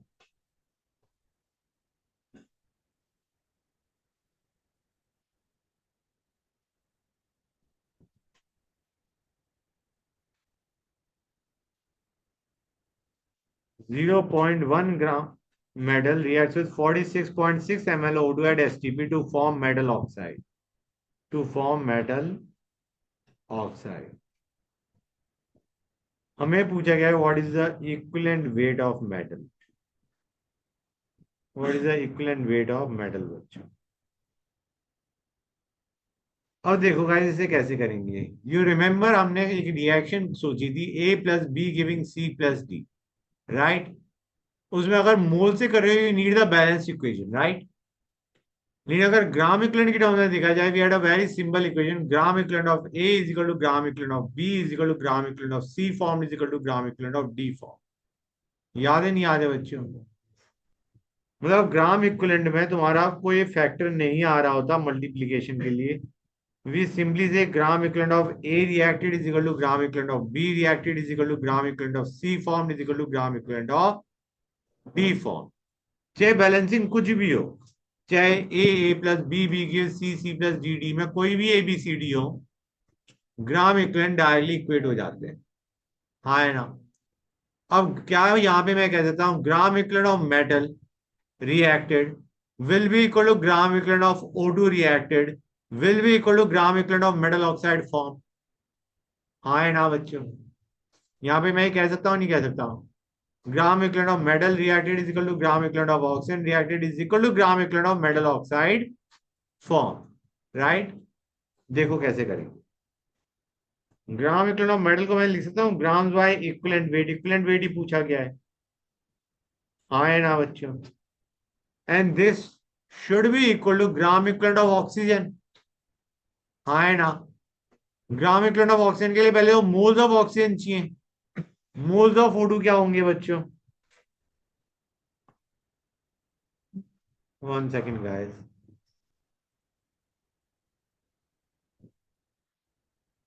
These will be moles of oxygen or not? अब ये है मोल्स ऑफ O2। O2 के लिए एन फैक्टर क्या होगा? ये समझ में आया नहीं आया? पहले ये बताओ, ये मोल्स ऑफ O2 कैसे आया? Volume by 22.4, volume in litres by 22.4 gives the moles. तो पहले वॉल्यूम को लीटर में किया, divide by 22.4 will give moles. अब moles into n factor give gram equivalent, right guys? Gram equivalent के लिए O2 के लिए बेसिकली एन फैक्टर क्या है ये बता दो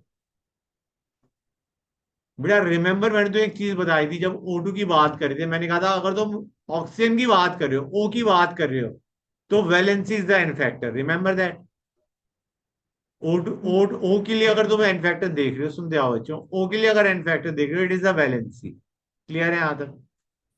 और अगर तुम मॉलिक्यूल की बात कर रहे हो, तो n factor becomes valency into number of atoms in that molecule.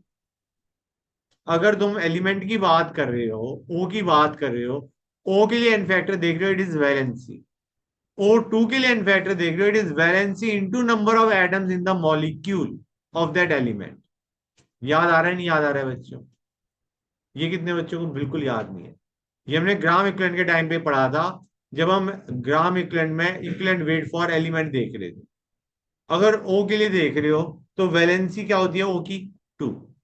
तो n factor for O is 2 guys. Clear है यहां तक? लेकिन अगर ओ टू की बात कर रहे हो तो valency into number of atoms in the element, in the molecule of that element basically.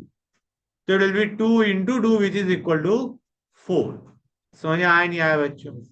तो इंटू 4 करोगे गाइस तुम यहाँ। It will not be into 2, it will B into 4। अगर तुम्हें 2 ही लेना था तो मोल्स किसके निकालो? ओ के। ये मोल्स किसके थे? O2 के।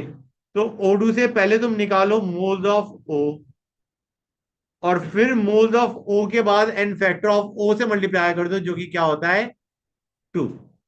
इन एनी केस हमारा आंसर 4 से मल्टीप्लाई करना पड़ेगा। तो समझ आ रहा है नहीं आ रहा है बच्चों? ये समझ आया 2 इंटू 2 कैसे आया? या तो directly N factor of O2 उठा लो, या फिर मोल्स ऑफ O2 से पहले मोल्स ऑफ O निकालो और फिर एन फैक्टर ऑफ O से मल्टीप्लाई कर दो। समझे या नहीं समझेगा? क्वेश्चन क्लियर हो गया नहीं हो गया? क्वेश्चन का सॉल्यूशन क्लियर हो गया या नहीं हो गया? Gram equivalent of metal is equal to gram equivalent of wood. हाँ है ना? बोलो गाइस, क्लियर और नॉट? गुड। एक और क्वेश्चन लेते हैं। Equivalent weight of bivalent metal is 37 point molecular mass of metal chloride पूछा गया।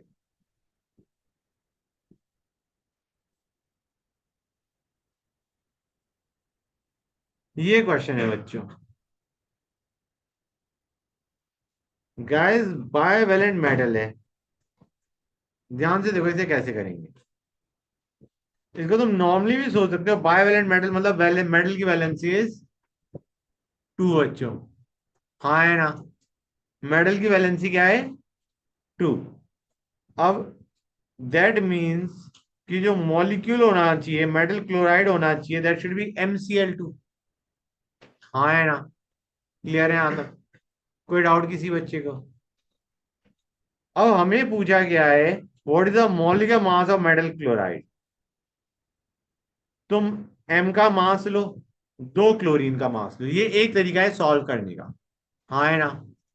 तुम्हें मेटल का इक्विवेलेंट वेट पकड़ा रखा है, पकड़ा रखा है नहीं पकड़ा रखा है?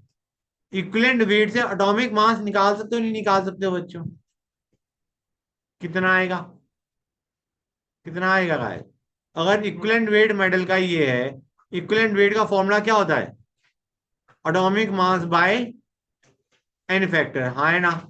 और एन फैक्टर यहाँ पे बाइवैलेंट मेटल दे रखा है, एन फैक्टर इज 2। क्लियर हुआ है नहीं हुआ बच्चों? समझ आया नहीं आएगा गाइस?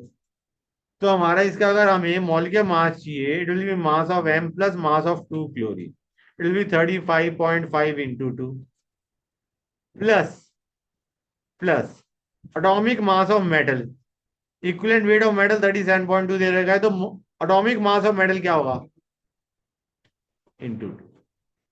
समझे या नहीं समझेगा?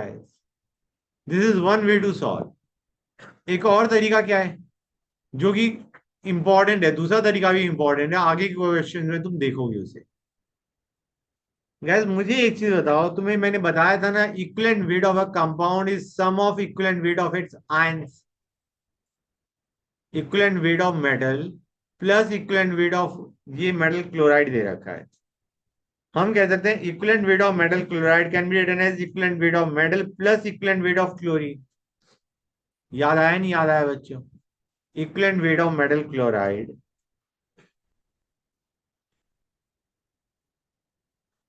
Is equal to equivalent weight of metal.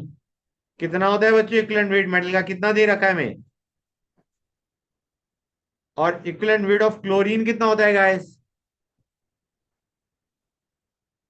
35.5 bye 1, 35.5 basically. याद है नहीं याद है बच्चों? ये इक्विवेलेंट वेट किसका आ गया? मेटल क्लोराइड का। अब अगर तुम n factor of metal chloride से मल्टीप्लाई कर देते हो तो तुम्हारा मॉलिक्यूलर मास आ जाएगा। ये इक्विवेलेंट वेट किसका है? मेटल क्लोराइड का। अब तुम्हें n फैक्टर किसका चाहिए? मेटल क्लोराइड का। मेटल का n फैक्टर वाज 2, क्लोरीन का n फैक्टर वाज 1। तो इनका जो बेसिकली जो सॉल्ट बनेगा उसका n फैक्टर क्या होगा? 2 ही होगा। It is basically the LCM of metal and chlorine का n फैक्टर। जो वैलेंसी है, जो हम देखते हैं ना, इसमें टोटल पॉजिटिव या टोटल नेगेटिव चार्ज, हाँ है ना बच्चों?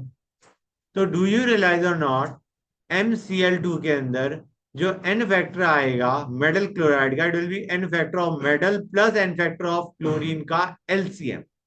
इन दोनों का n फैक्टर का जो एलसीएम है, that is the n factor of metal chloride.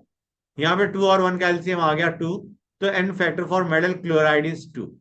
Got it और नॉट? तो मोल के मास यहाँ पे हमारा क्या आ जाएगा बच्चों?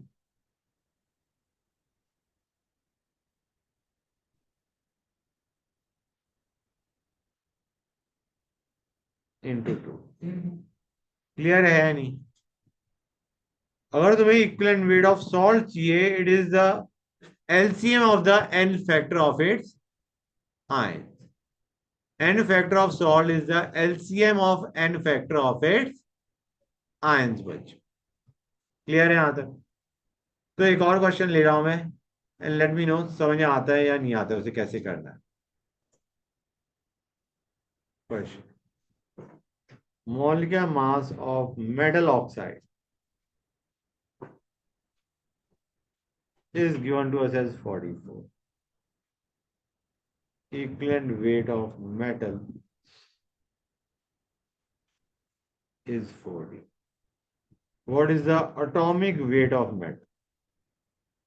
Atomic weight of metal पूछा गया। बच्चों एटॉमिक वेट के लिए हमें क्या चाहिए? मेटल का इक्विवेलेंट वेट तो दे ही रखा है। मेटल का equivalent weight is given to us. हमें एटॉमिक वेट निकालने के लिए क्या चाहिए? वैलेंसी ऑफ मेटल चाहिए। Equivalent weight into valency will give us the atomic mass. हाँ है ना बच्चों? what we need is valency of metal. Clear है यहां तक बच्चों? Let the valency of metal be x. Let the valency of metal be x. तो metal oxide की n फैक्टर क्या आने वाला है? ये n फैक्टर है मेटल का, ये बेसिकली क्या है? n factor of metal. तो what is the n factor for metal oxide? Metal oxide का n फैक्टर क्या आने वाला है बच्चों? अगर n फैक्टर मेटल का हमारा x है, तो मेटल ऑक्साइड का n फैक्टर क्या आएगा? बताओ मुझे। 2x। Basically n factor for metal oxide will be 2x बच्चों। हाँ या ना गाइस? क्लियर है यहां तक? अब क्या मैं कह सकता हूं, equivalent weight of metal chloride is equivalent weight of metal plus equivalent weight of chlorine. Equivalent weight of metal, sorry, oxide is equivalent weight of metal plus equivalent weight of oxygen. मैंने chloride ऊपर वाला बोल दिया। यहां तक समझ आया नहीं आया बच्चों? इक्विवेलेंट वेट ऑफ मेटल कितना दे रखा है? 14। इक्विवेलेंट वेट ऑफ ऑक्सीजन कितना आ जाएगा बच्चों? ऑक्सीजन का इक्विवेलेंट वेट क्या होता है? 16/2 8। हाँ है ना? Equivalent weight of metal plus equivalent weight of oxygen is giving equivalent weight of metal oxide. It can be written as molecular mass of metal oxide by its n factor. समझे या नहीं समझे बच्चों? यार तुम सिंपली ऐसे बोल दो, अगर कंफ्यूजन हो रहा है तो सिंपली ऐसे कहो, मॉलिक्यूलर मास क्या होता है? Equivalent weight into n factor होता है नहीं होता है? Equivalent weight is this into n factor of metal oxide, which is this. Clear हुआ है नहीं हुआ बच्चों? Molecular mass of metal chloride is equivalent weight metal oxide, equivalent molecular mass of metal oxide is equivalent weight of metal oxide into n factor for metal oxide. Clear हुआ है नहीं हुआ बेटा? Clear to everybody? equivalent weight of metal oxide into n factor of metal oxide is molecular mass of metal oxide. X आ गया. Now what is the atomic mass of metal? It will be 14x. It will be 14x. हाँ या ना बच्चों, ये बताओ ये चीज clear हुई या नहीं हुई? कितने बच्चों को ये चीज क्लियर है? ऑनलाइन वाले बच्चों ये चीज समझ में आई नहीं आई? Guys let me know. Everybody is clear with that? एक और क्वेश्चन करो.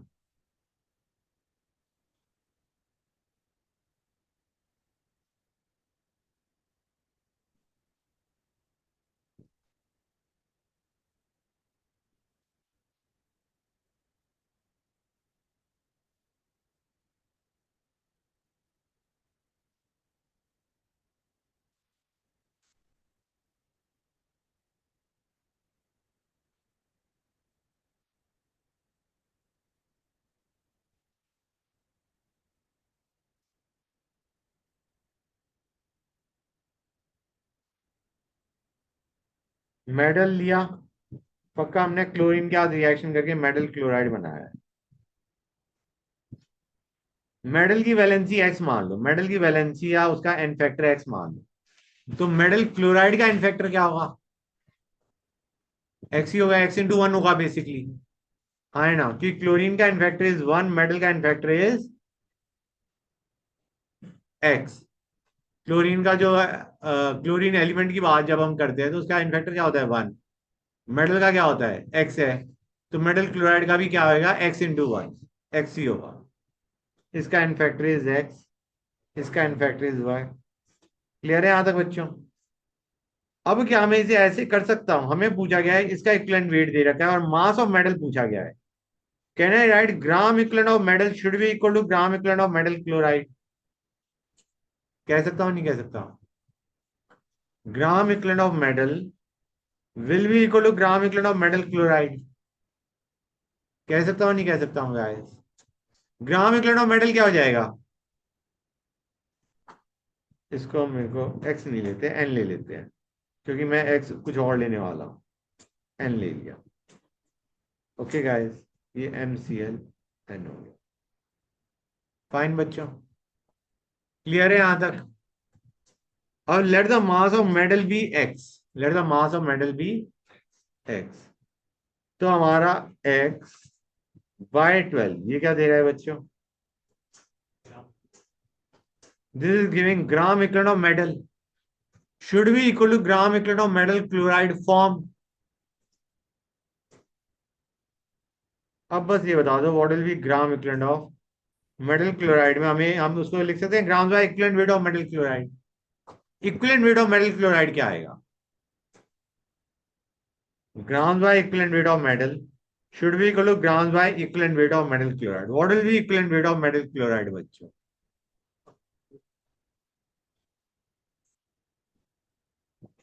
What will be equivalent weight of metal chloride?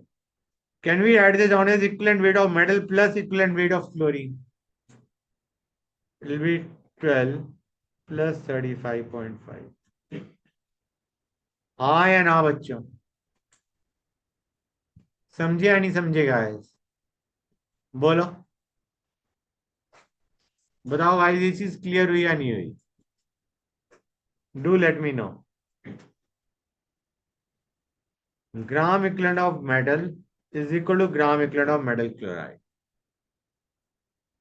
Fine. अच्छा, मैं ये भी कह सकता gram equivalent of metal will be equal to gram equivalent of chlorine.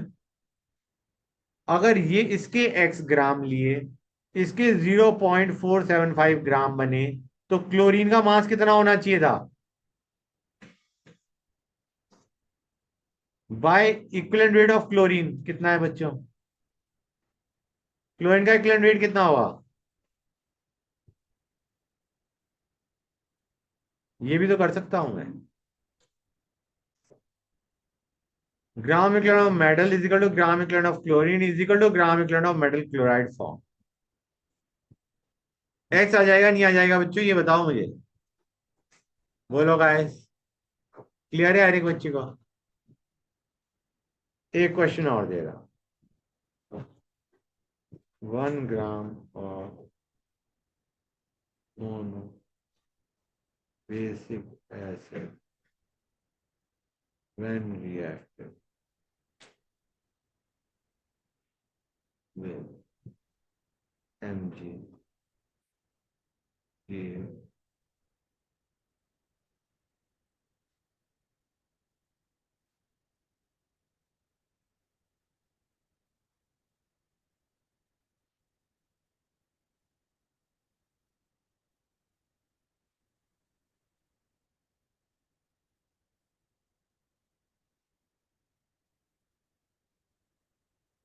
Guys आवाज नहीं प्लीज, आवाज नहीं please.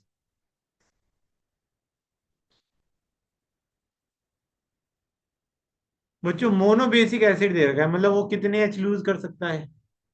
1 H। Let the acid be H। Magnesium क्या ऐड करोगे, क्या बनाएगा बच्चों ये?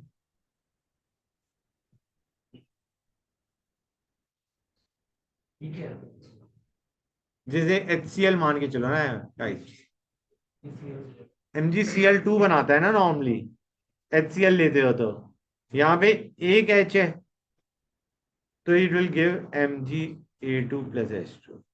हाँ है ना बच्चों? क्लियर है गाइस? मोनो बेसिक एसिड दे रखा है तो मैंने उसे Ha मान लिया, एक H लूज कर सकता है। रिएक्शन करोगे तो ये बनेगा नहीं बनेगा बच्चों? इसका इसका 1 ग्राम दे रखा है और हमें कहा गया है इससे मैग्नीशियम सॉल्ट कितना बना,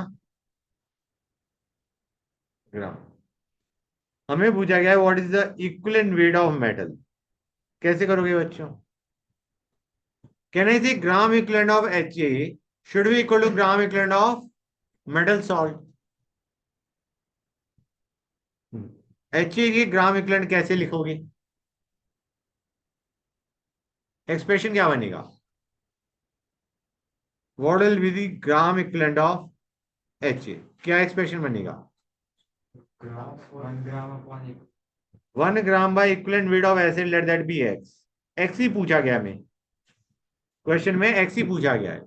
we are asked the equivalent weight of acid, it should be equal to gram equivalent of MgA2। MgA2 के ग्राम्स कितने हैं?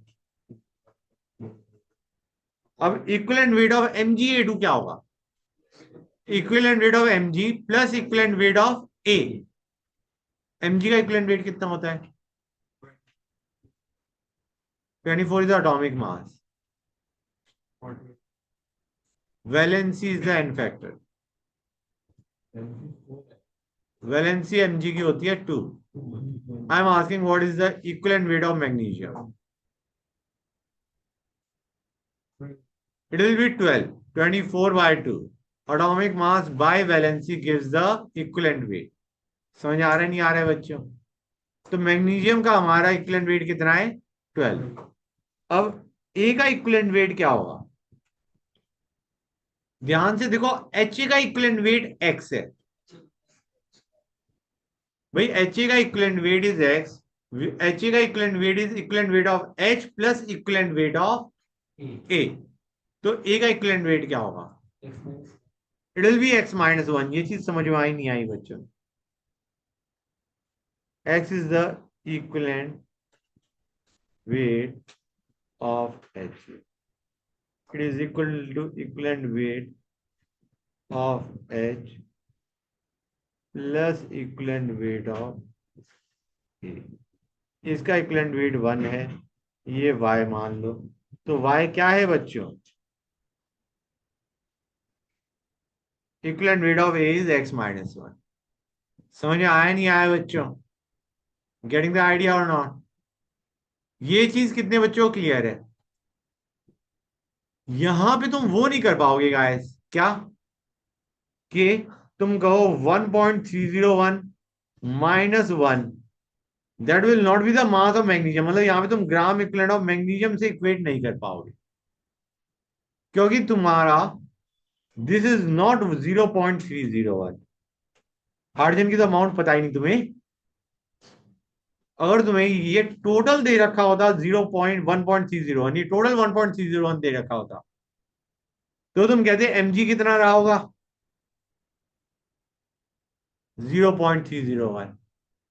अगर ये टोटल 1.301 है, ये 1 है, तो मैग्नीशियम कितना होगा? 0.301। और तुम सीधा कर दोगे 0.301 बाय 12। यहां पे नहीं कर पाओगे क्योंकि तुम्हें टोटल मास प्रोड का पता ही नहीं है। समझ में आया नहीं आया बच्चों? अगर टोटल मास प्लॉट का दे रखा होता तो you could have found out mass of magnesium reacted, और फिर तुम उसको equal to gram equivalent of magnesium कर देते। समझे या नहीं समझे गाइस? ये चीज कितने बच्चों को क्लियर है? Late me know. Everybody is clear with this? All right. एक और क्वेश्चन बच्चों।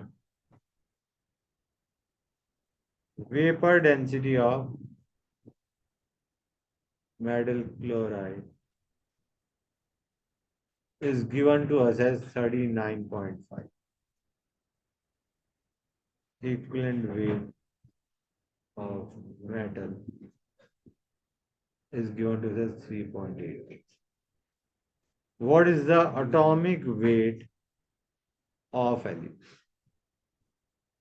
metal? वेपर डेंसिटी मैं तुम्हें बता दूं, vapour density is molecular mass bye 2। Vapour density is molecular mass bye 2 बच्चों। मतलब एक तरीके से तुम्हें मॉलिक्यूलर मास दे रखा है, किसका? मेटल क्लोराइड का। एटॉमिक वेट ऑफ मेटल पूछा गया है। कैसे करोगे बच्चों? Think it over guys, try to work it out कि कैसे करोगे।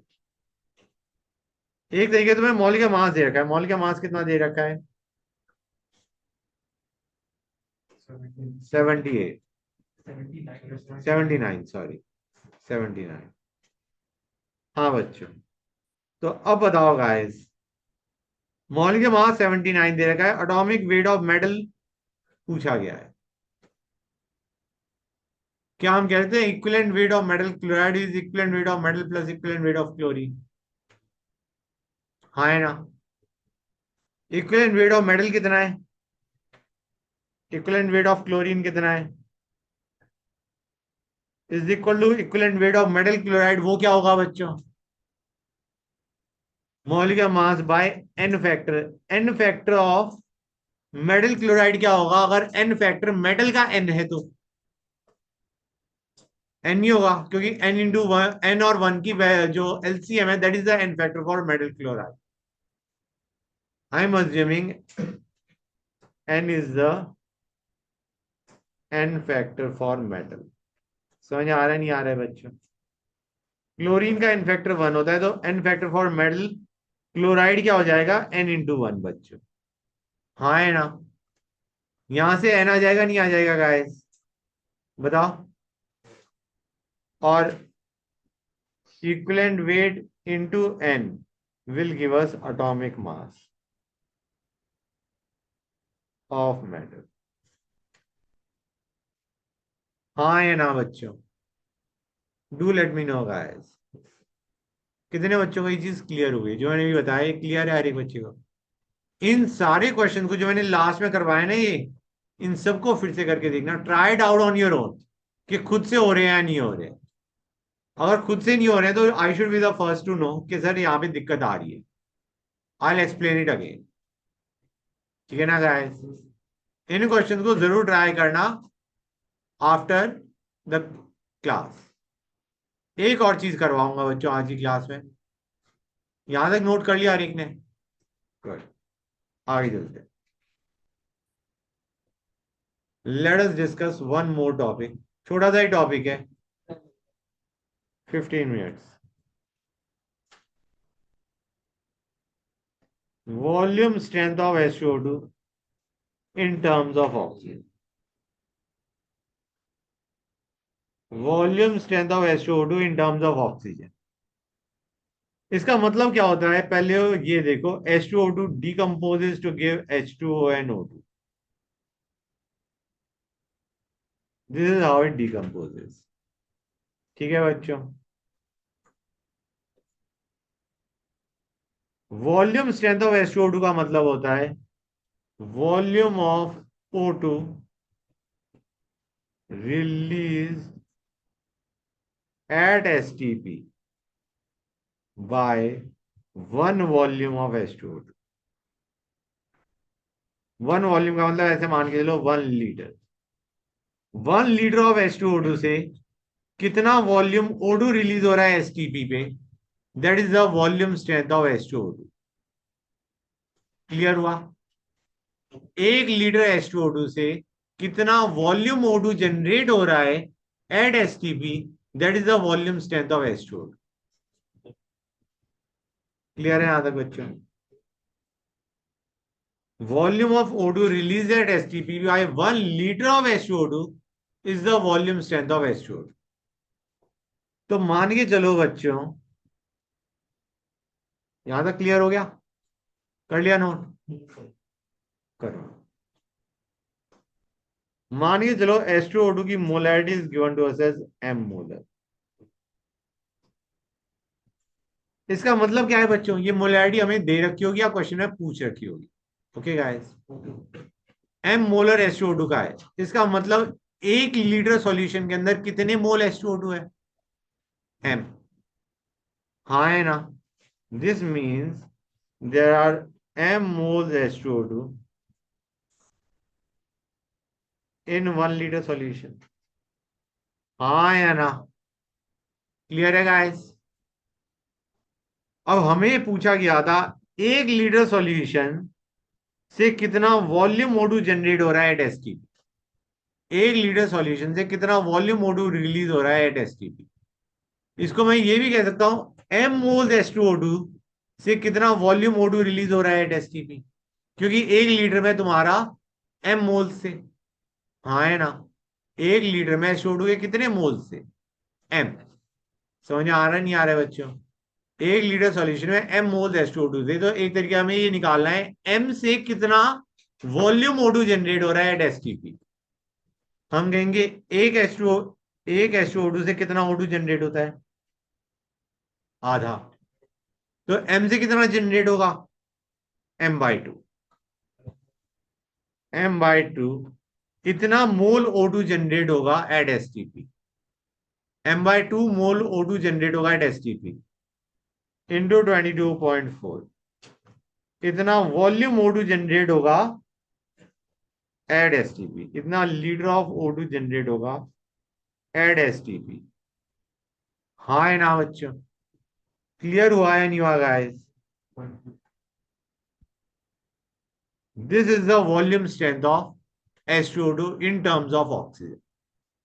Molarity of H2O2 into 11.2 is the volume strength of H2O2 in terms of O2। Clear or not guys? मैं लिख देता हूं volume strength of H2O2 in terms volume strength of m molar H2O2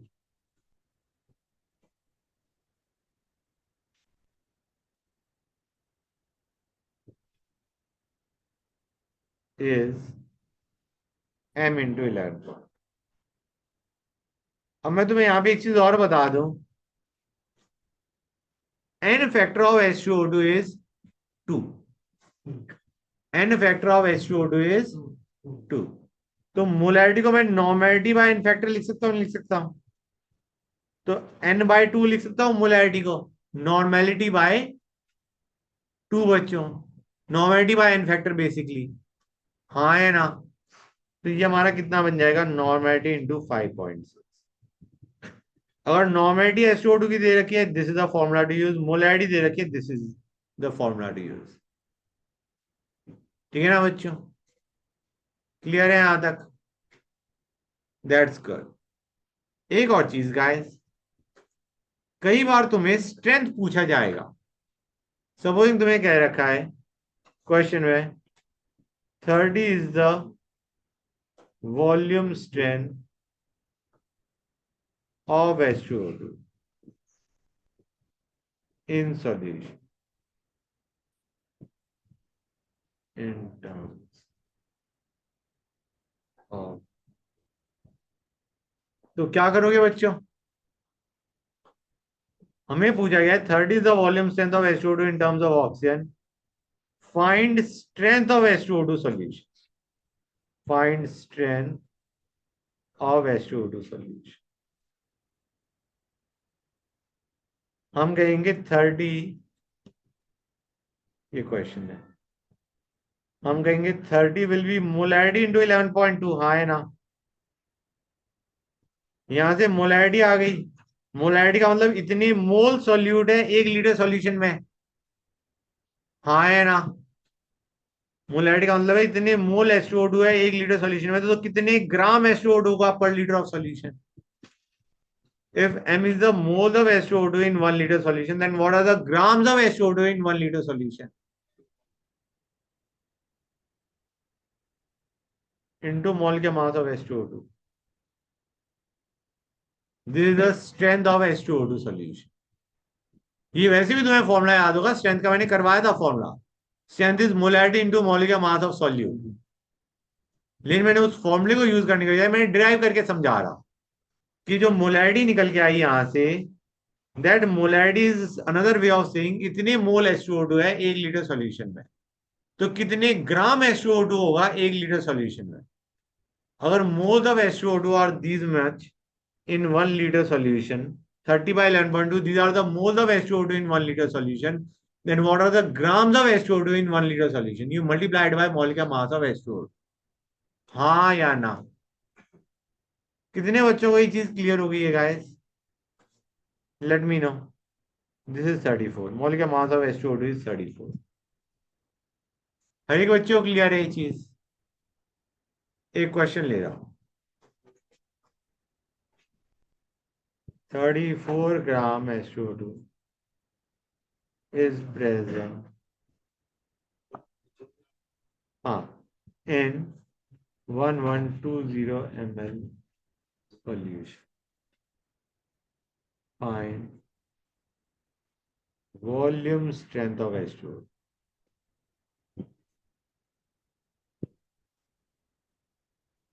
बताओ बच्चों क्या होगा?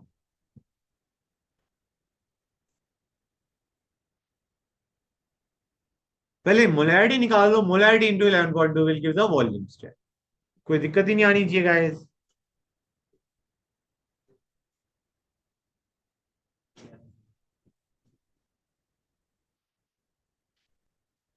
ये मोलैरिटी आ गई बच्चों,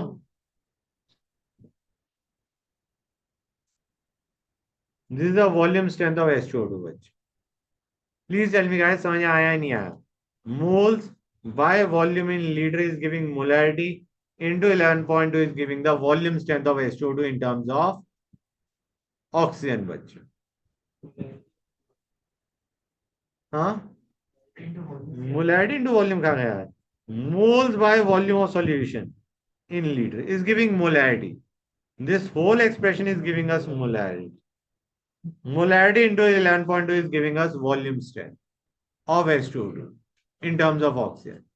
Moles by volume of solution in liters is giving us molarity. Molarity into 11.2 is giving us the volume strength of H2O2. हाँ है ना गाइस? कितने बच्चों को ये चीज बिल्कुल क्लियर है? Everybody is clear with it? किसी बच्चों को डाउट यहां तक? ऑनलाइन वाले बच्चों समझ आया नहीं आया? Guys, let me know. Yes, sir. That's good.